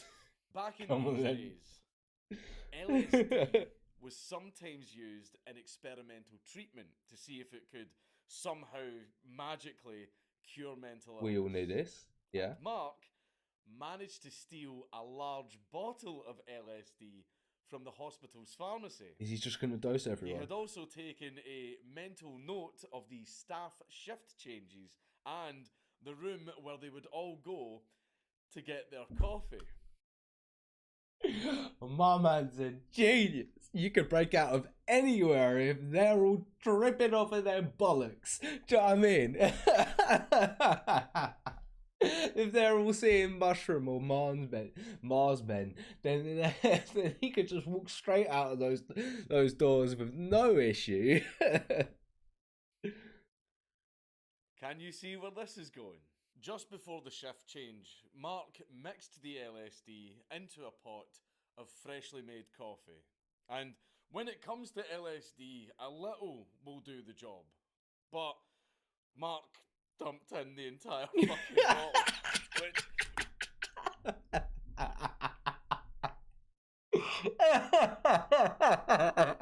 I'm not going to send it to Mars. I'm going to send it to Uranus. See you later. Bye. Oh, they're gone for a week. They're definitely 100%. They're coming in the next morning and everyone's on the floor. Like there's no way they're gonna be able to survive this. That's so funny. Oh, cracking me up. That's jokes. I do also agree that if it was the case, if that was the sort of situation, it would be 10 times scarier and confusing for him. Which was the equivalent to about 100 tabs of acid. So yeah, 100 tabs of acid. That's a lot of acid. Into fucking space. The idea was that the staff would drink the coffee, start tripping and freaking out, and while everyone was nice and distracted, Mark could casually take his time unlocking all of the doors and leaving the building. The problem was, someone had alerted the security team because the staff were, as expected, freaking out. But I completely agreed. Completely agreed. And also, Count Dankular's delivery is always good. His videos, he just makes such good videos that you are able to have a laugh here and there. And that's what comedy is there for at the end of the day. Do you know what I mean? Yeah, everyone needs to laugh. since Mark used the whole fucking bottle, they were really freaking out. A member of staff started tripping in the laundry room, and they were staring into one of the washing machines as it was spinning. You know, standard acid stuff. But something happened. We aren't sure what happened. Maybe the elves inside the washing machine insulted the member of staff's mother. Who knows? What we do know is that the member of staff went fucking ballistic and started fighting the washing machine. They were screaming while punching and kicking it, and they even managed to rip the door off it. Eventually, they had to be restrained and pulled away. While all of this was happening, a female psychologist was walking through the centre aisle of the ward, making sexually suggestive comments to the inmates and putting her hands between her legs while shouting, "My pussy is hot." Oh my god. Oh my god. Oh, I wish I could have been there. Oh my god, this sounds like the funniest skit in the world. Oh my god. Oh, should I get 100 grams of acid and just spite my friends? Oh, it'd be some of the funniest shit in the world. Oh, I'm dying. I'm fucking dying. Oh. Oh. By Yeah. by the time Mark could make his move, security had surrounded the chaotic ward to get everything back under control.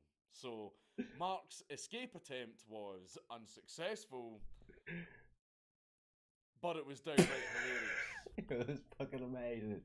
6 different psychologists had evaluated Mark, and 5 of them found him to be legally incompetent to stand trial. Except for one, Dr. Robert Berland. His assessment found Mark to be completely sane due to the amount of skill and planning required for his escapes and the fact that he could hold a conversation for a normal amount of time. But you've got to look. This is a problem. Like no situation can have a blanket assessment and a 20 minute to an hour conversation. You need to have a look into past situations. You need to have a look into the whole criminal history. You need to look into the situation that got him here, the situation that he's had whilst in prison, the why he's not conforming to other people, especially in an evaluation for mental health. You need to take your time. You can't just do a blanket assessment like that. Like you're going to achieve absolutely nothing. 5 jailers were also interviewed about Mark's behaviour in prison, and 4 of them said that his behaviour was completely normal. But according to a newly hired jailer, Mark would lose contact with his surroundings. He would also eat bugs, and he would repeatedly stomp around his cell for hours. Surely those are signs enough. But despite all this, Berland believed that Mark was faking mental illness and was completely sane. So, there's just ignoring This poor guy. This poor man. Poor man.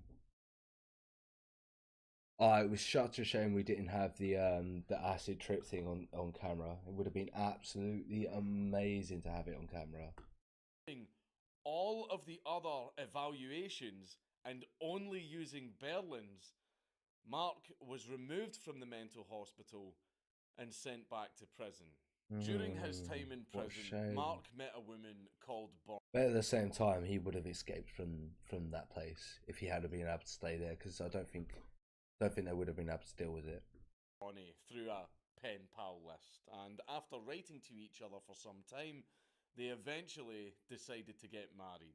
The marriage was via proxy, and they hadn't even met each other until a week after the wedding.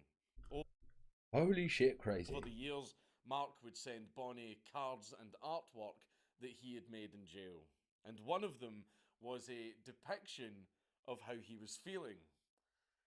Turns out that meme has been around for a lot longer than we thought. Mark was asked if he wanted to join a prison woodworking class, and he quickly accepted. After all, this was the exact type of thing that he loved. Makes sense. However, putting someone with MacGyver-level skills in such an environment would know where this is going. Spell trouble. And it did, in a pretty extreme way. Mark found some rolled up copper sheets and other useful yeah, at least at the moment he hasn't been violent. You got a point. Components, and he managed to build himself not one, but 2 double-barrel zip guns. After building them, my man built 2-barrel shotguns, or a shotgun with 2 barrels. Double-barrel. Not one, but 2 double-barrel zip guns. 2! The man just wanting that like instead of having to reload, just quick, boom, then reload 2, boom, boom, reload, boom, boom. Like, what? Crazy. Oh my god, the man's a genius. He built 2 zip tie shotguns, or whatever type of shotguns, in a wood making prison class in prison. That's genius. That's fucking genius. After building them, he hid them in the back and front of his underwear. The back and front. My man's just walking around with 2 fucking shotguns in prison. In fucking prison.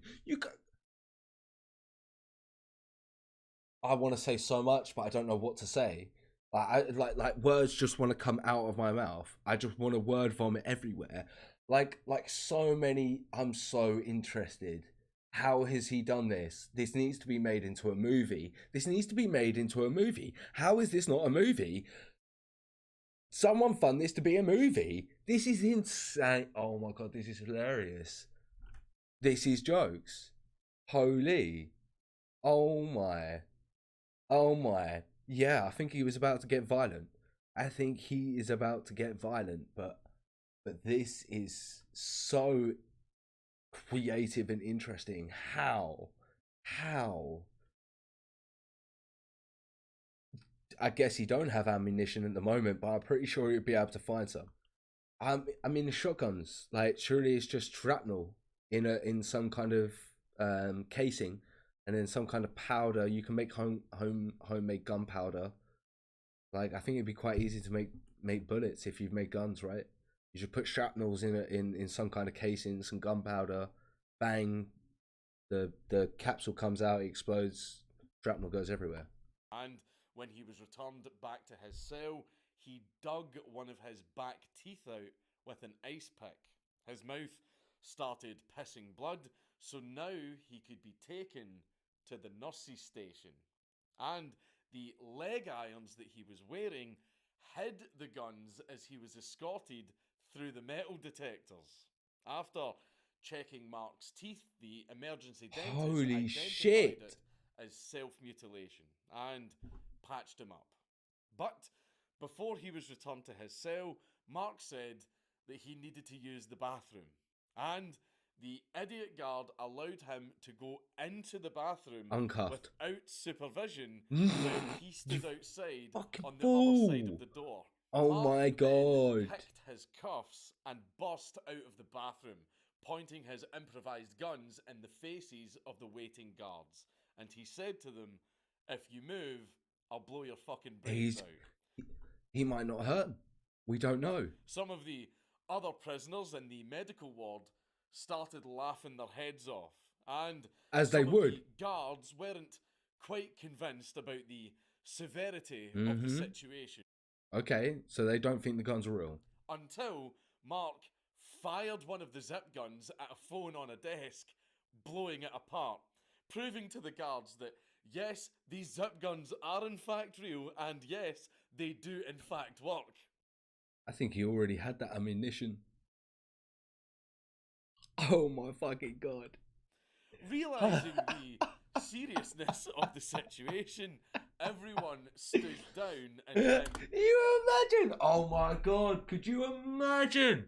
Could you imagine? So all the guys in the fucking, all the inmates think he's absolutely nuts, and so do the guards. So he comes out with these two crappy homemade zip guns that they clearly think are fake, right? So they just start laughing at him, and they're like, yeah, yeah, yeah. And then he shoots something on the table. Imagine you're one of those people. You're just laughing at him. You think nothing. You're instantly shocked. You're instantly like, wait, they're fucking real. Shut the fuck up. Don't risk anything. I weren't laughing, cuz. I'm sorry. Go, do what you want. I ain't getting hurt. I'm sorry. You king. I'm good. Wait. Mark make his escape. Mark got out of the prison and hoped that a car would be driving by so that he could hijack it. Yeah. But no car came. So he went to his second plan of running into the swamp.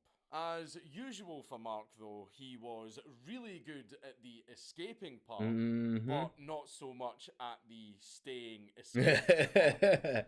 The police found him with a gun in a car that he had borrowed. Stole. Some people believe that the gun was just a coincidence and just so happened to be in the car, since they knew that Mark would never actually shoot anyone, and, you know, despite knowing how to make his own firearms. To be fair, he hasn't hurt anyone yet. Hasn't hurt anyone yet. Guns were never really his forte. They at first tried to send him back to the hospital, but the hospital didn't want him back. Yeah. I mean, if he's capable enough to make two zip-tie guns, you are not having him back at that mental facility. You don't have the facilities to look after him in the way that he needs to be looked after, because your main priority of looking after someone is keeping them there until they're better. You know what I mean? And like, he's not willing to put the work in to find out what it is, because he can't conform to these authoritarian situations. Do you know what I mean? Like, it's so peak for him. Like, it's so peak. Also, I do also hope he doesn't get hurt, but he's already been hurt once, so I can't count on that, really, can you? And after what he did to their coffee, I don't really blame them. So Mark was returned back Neither do I. I don't to blame Bay him. County Jail.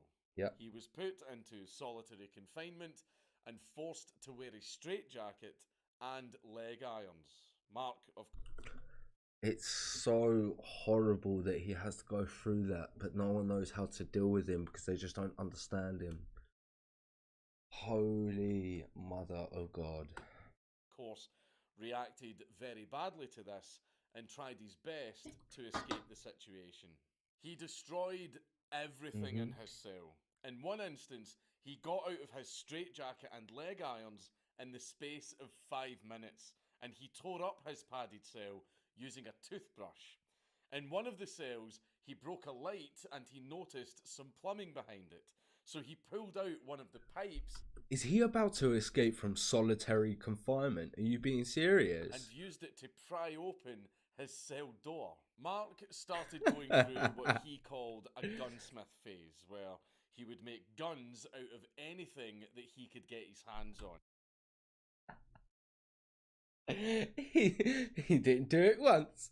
He went on a gunsmith spree. That's how he described it. God knows how many guns that man made in solitary confinement in prison. One of them was even made using a toothpaste tube. As usual, he was his own What? What? He made a gun using toothpaste tube. Oh my god, this man's intelligence is outrageous.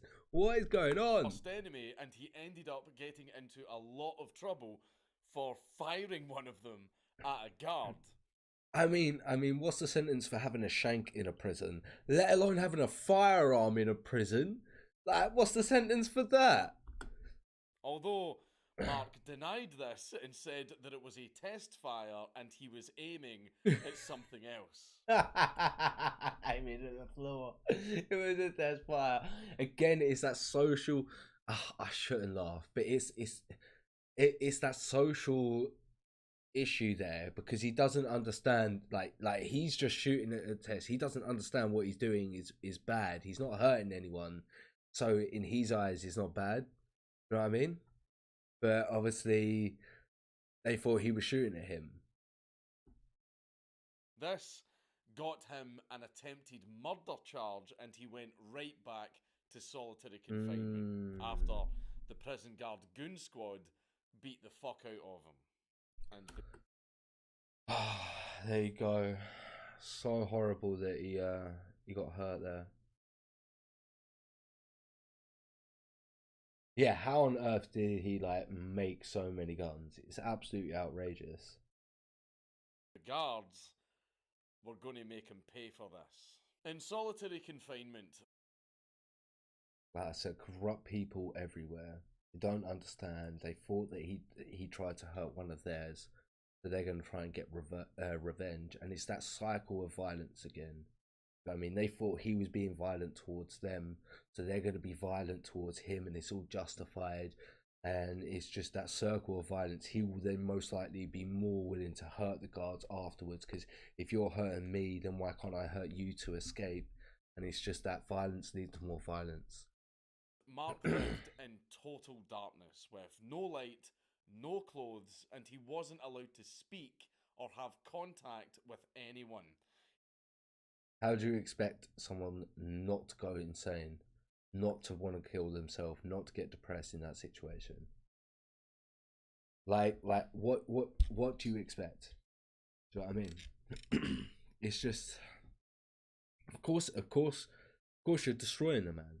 No human being should go through that. No human being is able to go through that and survive and be the same person afterwards. We're not those type of people. We're the type of people who need to be out taking a walk, being around other people, talking to other people, even if it's online through this. It's interacting through people. I'm talking to a camera. I talk to people in the comments. I also go out and I see people on a day-to-day basis. I react to things online. I be social online. I talk to my friends online. I meet my friends in places. We talk to people. We need communication. We need to be able to know that my thought can be spread to someone else. I can have that communication to people. Like, if you're going to do that to a person, you're going to destroy them, and you're only going to bring resentment onto yourself and onto the system. So, like, what do you really expect in that situation? See, things do seem dire, and as for if it will go good for him, I'm not 100% sure. You know. Absolute mad lads. This is not always the greatest ending, but hopefully this time we can get a good one. Let's see. He was also not allowed anything in his cell, including basic things like toilet paper. So the toilet paper is too far, but if they gave him like all the light and being able to communicate to people and so on and so forth, and all the other rights that he should have, if they did say to him though, you need to be monitored when you have things around you because of what's happened in the past, I'd understand that. But toilet paper he should be able to have. There's no chance of that. Piece of paper he should be able to have. But again, if you just watch him when he's got a bit of paper and he's writing a letter using a pencil, Do you know what I mean? And you make sure it doesn't go missing. That's the sort of thing you've got to do. Observation, not restrict it completely. Just observe him when he's doing certain things. Because if he's using the toilet paper, you don't need to do that. But yeah, it's outrageous how restrictive they're getting. And even if he had any, he couldn't use the toilet because the guards shut off the water to his cell. He had to eat all of his food with his bare hands, and it was basically like being in a medieval dungeon. The guards would eat. And I bet you the food wasn't even food sometimes. Like, how are you supposed to eat your porridge if it's porridge? Do you know what I mean? And if it's just on a tray, like, that's absolutely disgusting what they're putting this poor human being through. Not fair, and it's not right. Even spray him with water hoses and yeah, I would say solitary confinement is a form of torture. Mace every time he got comfortable enough to sleep. The prison guards were determined to break him. It was described as being like a North Vietnamese prisoner of war. When he was due to return to court, he was held down and shaved and washed with a thick bristle brush. The guards That's disgusting. wanted him to plead guilty for trying to kill one of them. And Mark did. Because in his words, he didn't really give a shit by that point, and he just wanted it to be over with. Absolutely disgusting. See how many forced confessions you would get through that type of treatment through people? There's so many forced confessions in every single judicial system throughout the world. I don't care how good your system is, there are still forced confessions. Maybe your one has less than others, and maybe it's one of the better ones. Maybe you're doing really, really well, but you need to understand there are forced confessions within every single judicial system, and it's absolutely outrageous. Yeah, it shows the power that the guards literally can do absolutely anything they want, and it's disgusting. But again, it's corrupt people. It's more corrupt people in these positions that cause these problems more than anything else. Not necessarily the judicial systems or anything like that. It's people within those systems. It's not the systems themselves, but people, human beings corrupt all things. He had been beaten, tortured, and demoralised. Most prisons in the US at this time were pretty horrific. The amount of abuse and corruption happening was off the scale. But there was one prison that no criminal would ever want to be sent to. Even mentioning the name of this prison to the most hardened criminals would immediately demand compliance from them. And that prison was Florida State Prison, or simply FSP. This was a prison that inmates of other prisons were transferred to as punishment. It was ridiculously strict. So it's known as where you go for punishment. The slightest infraction would lose you a week of yard time, an entire week of not seeing the sun. This is the prison that Mark was sent to. He had made the prison system look like fools, so they were going to punish him for it. After some time, Mark became, putting it bluntly, a prison bitch for a Cuban guy called Uno, who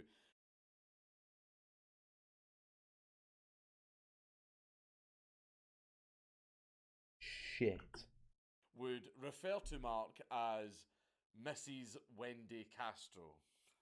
Uno married Mark and had a bunch of rules for him.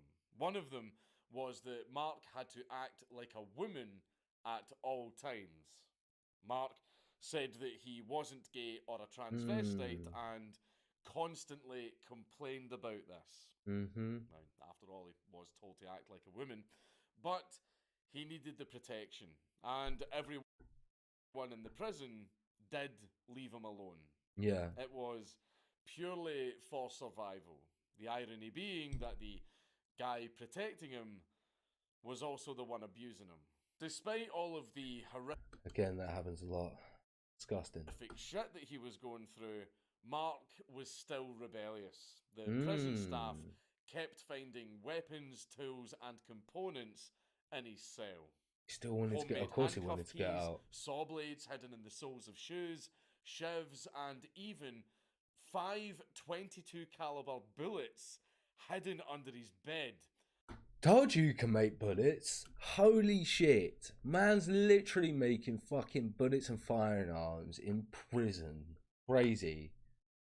I have no idea how the fuck he got a hold of those. When Mark they were real asked ones. about the contraband, he would just say, "I'm James Bond 007. The guards...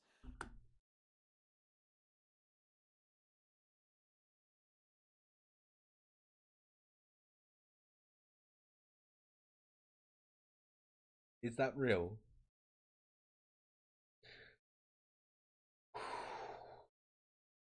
The video took a dark turn. You can't laugh, Toby.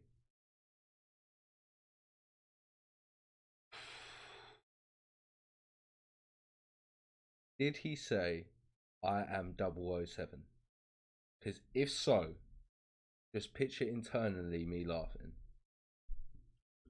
Also then had to start keeping their keys inside their pockets because Mark was able to copy them just by looking at them. Mark noticed... That's insane. He's got to have some photographic memory.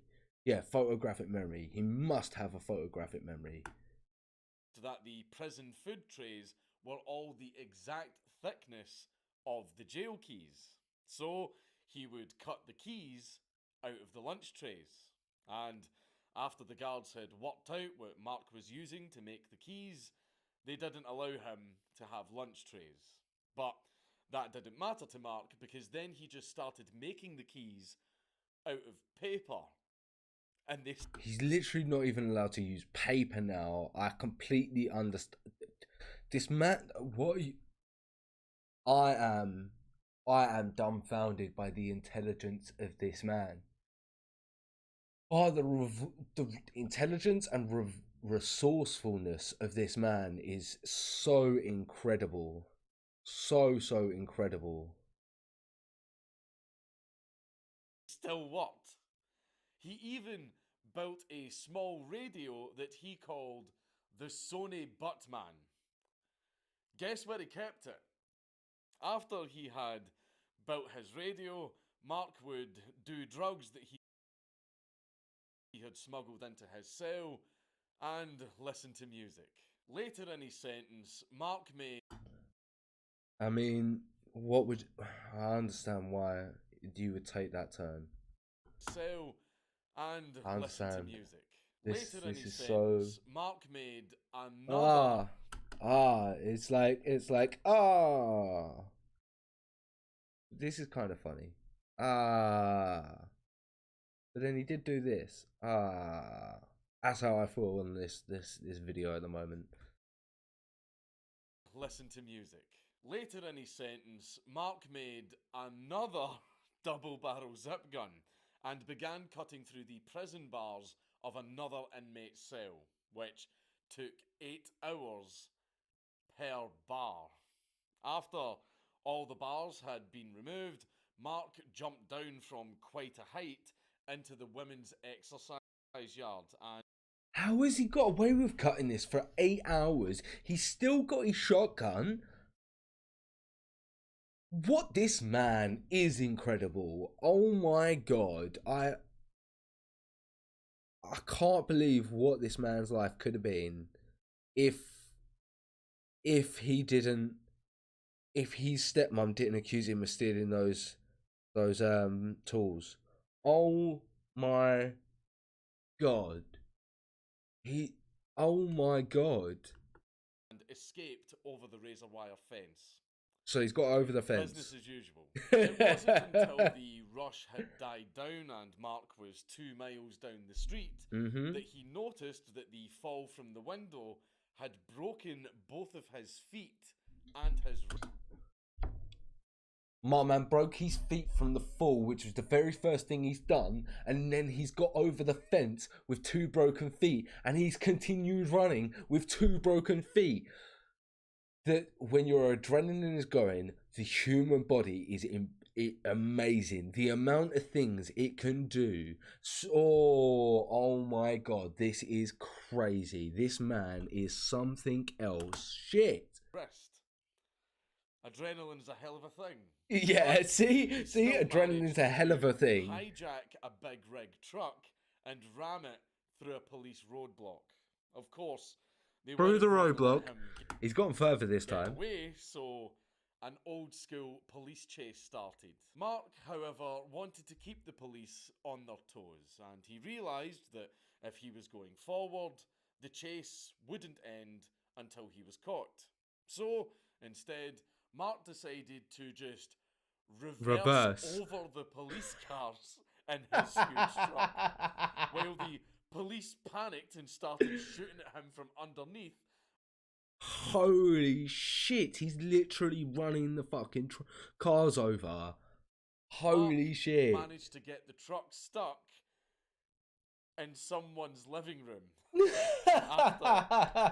He's driving into some house. Can you imagine you sitting there with your cup of tea, watching Corrie, with a couple of biscuits, your family are in there, and then some fucking monster truck just fucking comes in, just like, and then the fucking police cars are coming by as well. It's like, nothing a good cup of tea can't fix. Cursing into some poor bastard's house. Either way, Mark was fucked and again returned to jail, with yet even more time added to his sentence. And as usual, not only was prison life very rough for Mark, it was in fact an awful lot worse. He said that prisoners were dying all around him, either by the goon squad beating them or the electric chair. The goon squad were a group of guards who got their jollies by beating up prisoners. And Mark... corrupt people in every system. Even had a cell neighbouring Ted Bundy's for a time, at least until Bundy got the chair.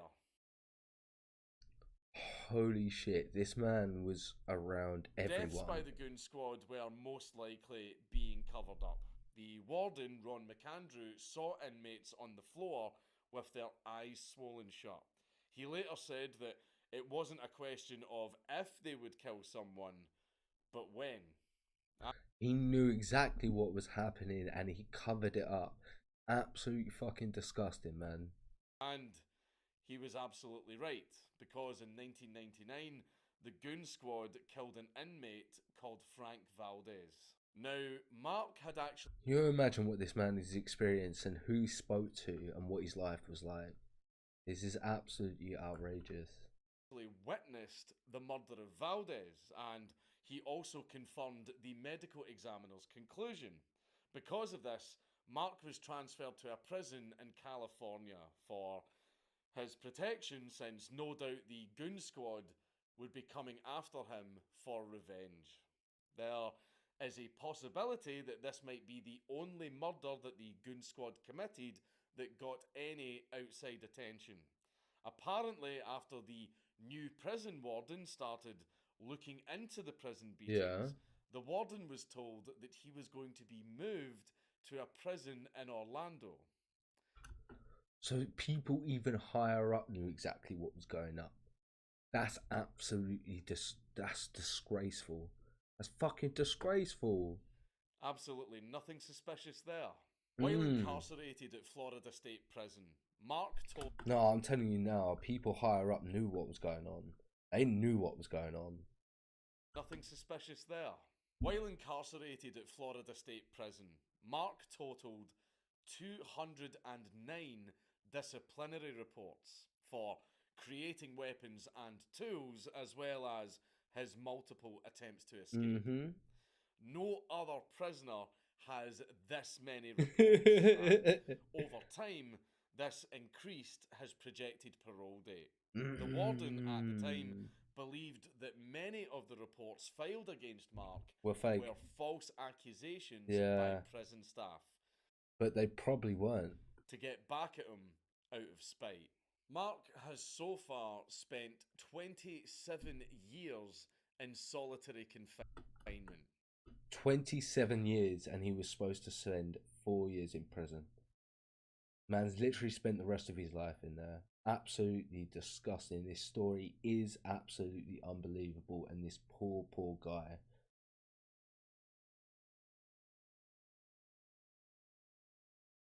Yeah, fortunately no one got hurt, but yeah, like I think it happens a fair bit that sort of cars sort of crash into houses, but it's crazy to think about. Do you know what I mean? It's crazy if it actually happened to you.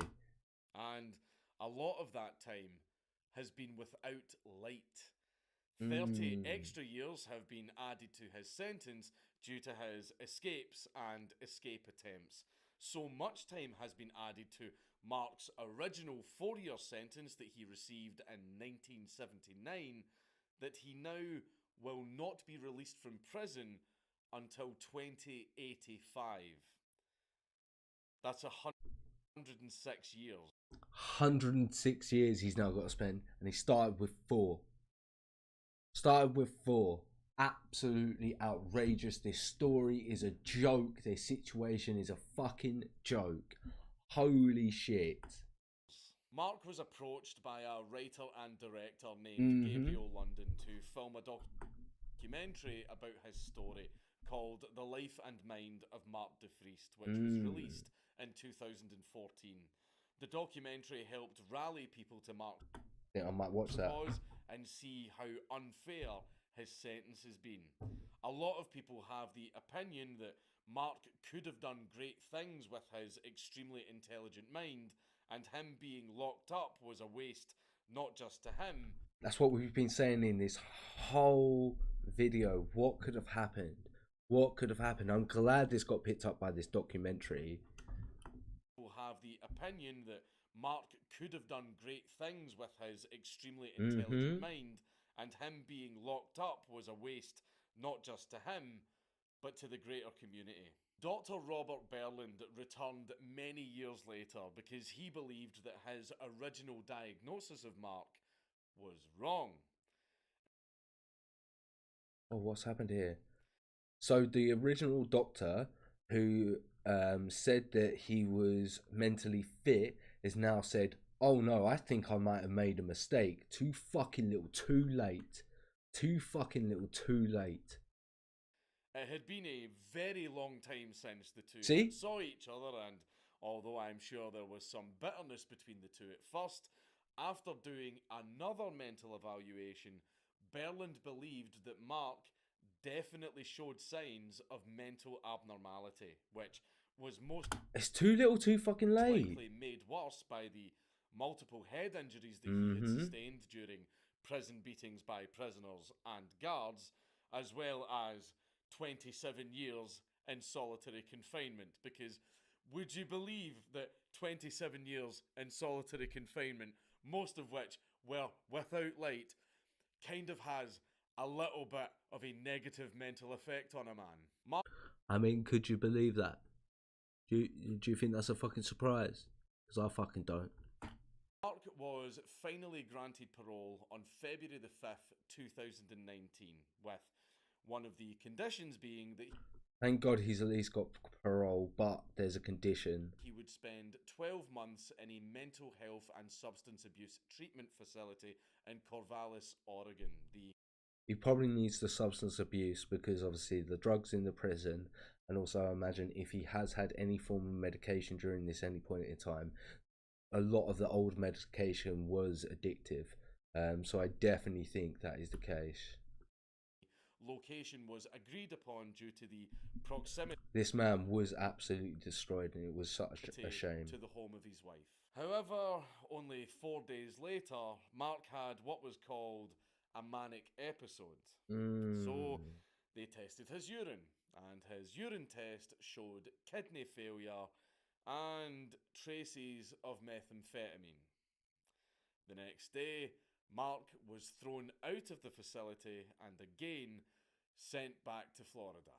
And the parole revocation process was started. Mark's legal team came together to help him again to put... What? Just because there was a bit... People are going to relapse. People are going to relapse. You're there to help them. You're there to help them. What are you doing? This is absolutely ridiculous. Do you know what I mean? The man's already gone through so many years of torture. Put forth an appeal for leniency. They pleaded with both Florida and California to not throw him back in jail. Yeah. But to instead provide the appropriate treatment and care for his condition, which now included a severe drug addiction that he developed while incarcerated. Of course. The appeal has been denied, and the state of Florida issued an arrest warrant and arranged for Mark to be transported back home, where he will continue Disgusting. to be incarcerated, most likely for the rest of his life. On February the 15th, 2019, Gabriel London and Bonnie DeFriest dropped Mark off at the San Joaquin County Probation Office. He was photographed in the parking lot with Bonnie a few more... I know I'm live, but if I was editing, I'd take a second. Like if I was recording for, which I am recording for a YouTube video, but look at that poor man. That's how old he was when he was getting dropped off. They're putting him back into prison, and he's that old. Of course he had a drug problem that you're now not helping him for. This man's lost his whole entire life, and you can't try and help him towards the end. Give him a bit of leniency.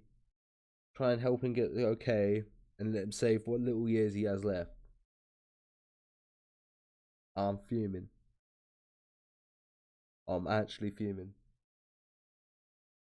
I don't know how to express my emotions, but I'm fucking fuming.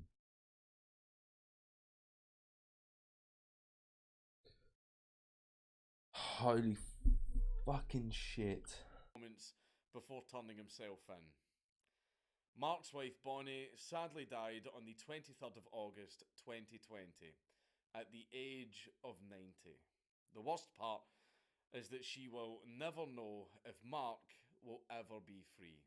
But at least she stood by him to the very end. It just seems like such a waste that such a brilliant mind was locked away for so long over some complete bullshit. Just because he took tools, which, let's face it, were his. He just reacted to the police arriving in a very bad way, which was doubly unfortunate because this happened at a time in history when cops and institutions and courts didn't know what Asperger's was and didn't understand it. It just seems like such a complete waste that the world has been robbed of what I believe to be such a brilliant mind. Such a brilliant Mark mind. is currently 61 and he remains incarcerated in Florida until his next parole hearing. And let's hope for his own sake that he keeps to the rules this time. But from what we know of Mark, not gonna happen. He probably won't. No. It's Count Dankular on YouTube. Everybody should subscribe. Wow. Wow. Once again, Count Dankular makes amazing content. Haven't already, head over to his page. I think it could be in the description box down below. If you enjoyed my content, like, comment, subscribe, and I'll catch you in the next video. Holy shit. This was so good. What a fucking story. What an absolute story.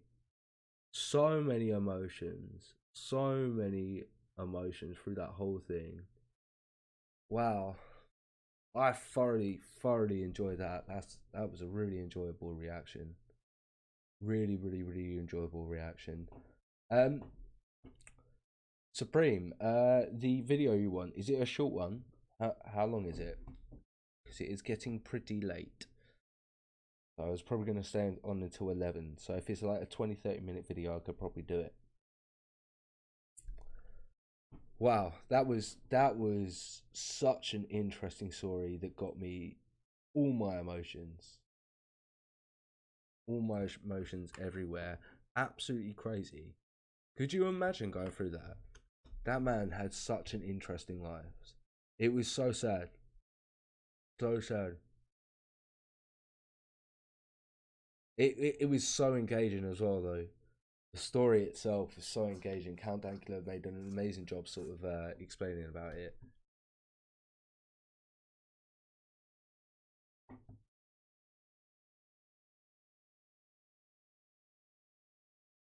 So many ups and downs.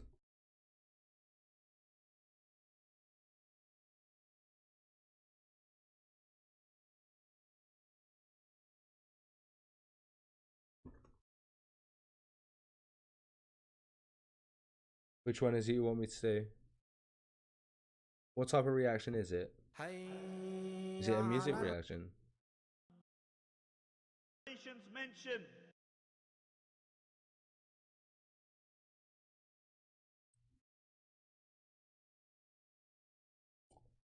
I think I'll react to something else. Has anyone got a small video, or should I jump onto something else? What, we've done this one already, haven't we? Anyone got any suggestions? No one else. I'll probably end it here. Yeah. What's that request, Suprema?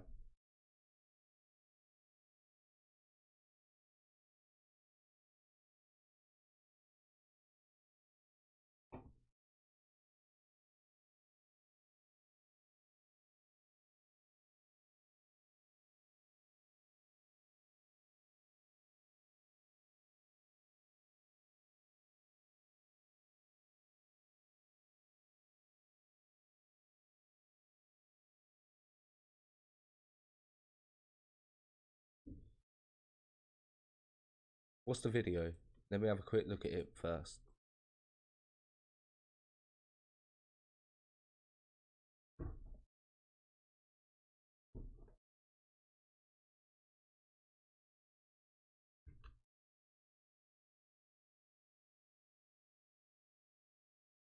I need to know what the video is.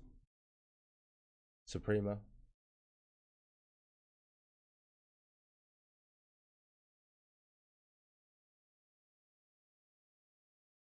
Or this one. What is it though?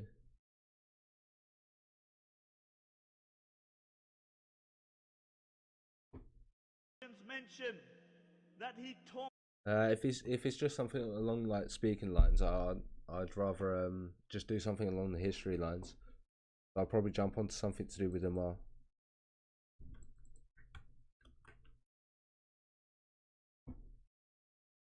Yeah, if it's just about some Islamic guidance, like I don't mind sort of doing that in my personal sort of time, but on the channel I'm just sort of going to try and keep it to historical stuff only.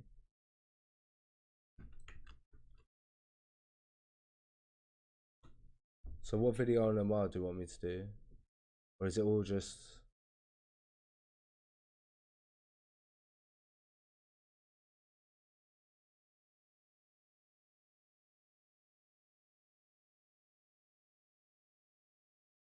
Anyone got any other suggestions? Might just call it there for tonight, guys.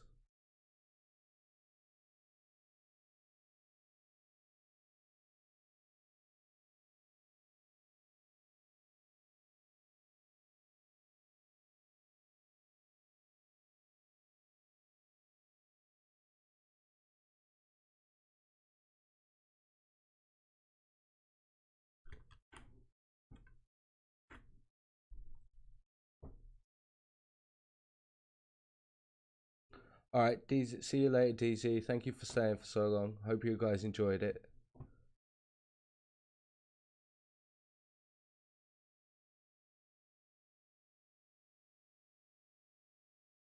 This one, or which video?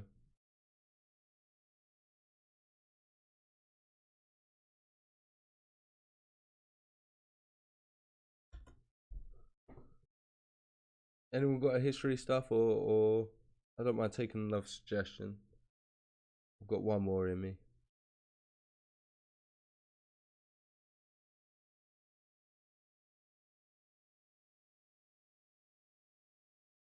This first one here, yeah?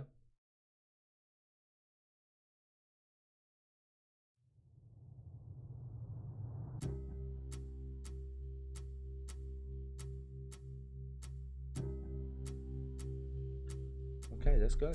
Hain Ahmet Paşa'nın Mısır'da başlattığı isyanın bastırılmasından birkaç ay önce Safevi Şahı Şah İsmail ölmüş ve yerine oğlu Tahmasp geçmişti. Fakat onun cülusu İstanbul'a sefaret yoluyla bildirilmemişti. Bu hareket onun Osmanlı'ya karşı Okay, so because it's got the subtitles, I might pause it just to make sure I'm reading it. So it wasn't reported to Istanbul Embassy. İstanbul'a sefaret yoluyla bildirilmemişti. Bu hareket onun Osmanlı'ya karşı düşmanca bir tavır içinde olacağını gösteriyor. That he would have a hostile attitude. Okay. Bu yüzden Kanuni Sultan Süleyman onun cülusunu tebrike lüzum görmemiş, hatta bu hususa sinirlenmişti. Yeni Şah'ın Osmanlı aleyhinde düşmanca faaliyetlere giriştiğini istihbar ettiğinden Nişancı Celalzade'ye ağırca bir mektup yazdırmıştı. Bu mektubunda davranışlarının doğru olmadığını ifade ediyor, yakında bir şark seferine çıkarak Tebriz, Azerbaycan ve belki de İran ve Turan'ı ele geçireceğini ima ediyordu. Kanuni'nin bu iması onun babası gibi Turan seferini tasarladığını gösteriyordu. Bundan maksadı Türk ülkelerine hakimiyetle Oh, I'm finding it a bit difficult to do it with just subtitles, but I'll keep trying. İttihadı temin etmek, vücuda gelecek azim kuvvetle Batı'yı tamamen hakimiyetine almak, hasret çekilen cihan devleti idealini sağlayarak Hazreti Peygamber aleyhissalatu vesselamın gayesini tahakkuk ettirmekti. İran için Özbekler yardıma hazır. The problem I've got is I might have the problem I have with this one is I think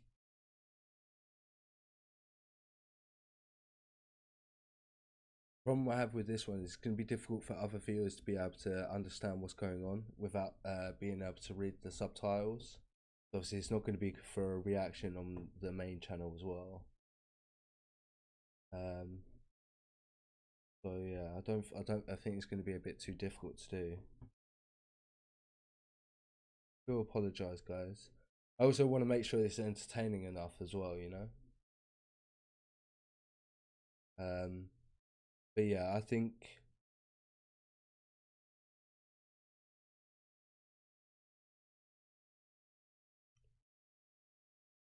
well, I'll tell you what, I'm gonna get the English one up ready for tomorrow. Yeah, I'll get the English one ready for tomorrow. Is that this one here?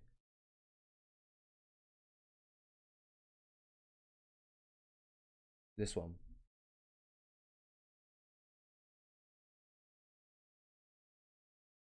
What I'm going to do is I'm going to promise that I'll do this tomorrow morning for you. Not tomorrow morning, tomorrow first thing on the next stream. But I think I'm going to call it there for the night, boys and girls. Just because I'm getting a bit tired now. I really enjoyed that last reaction though, but I'm getting a bit tired. So I think the best thing me to do is, instead of giving a dull reaction for you guys and the channel, it would be better for me to do one tomorrow. And I'll jump straight on this first thing to do tomorrow. How does that sound? So it'll be the same time tomorrow from about 6 o'clock. Okay. But I do really appreciate you guys coming. Thank you for staying. I've enjoyed it. We'll start seeing some of these reactions that I've sort of been doing going up on the channel soon as well. Yeah, and same time tomorrow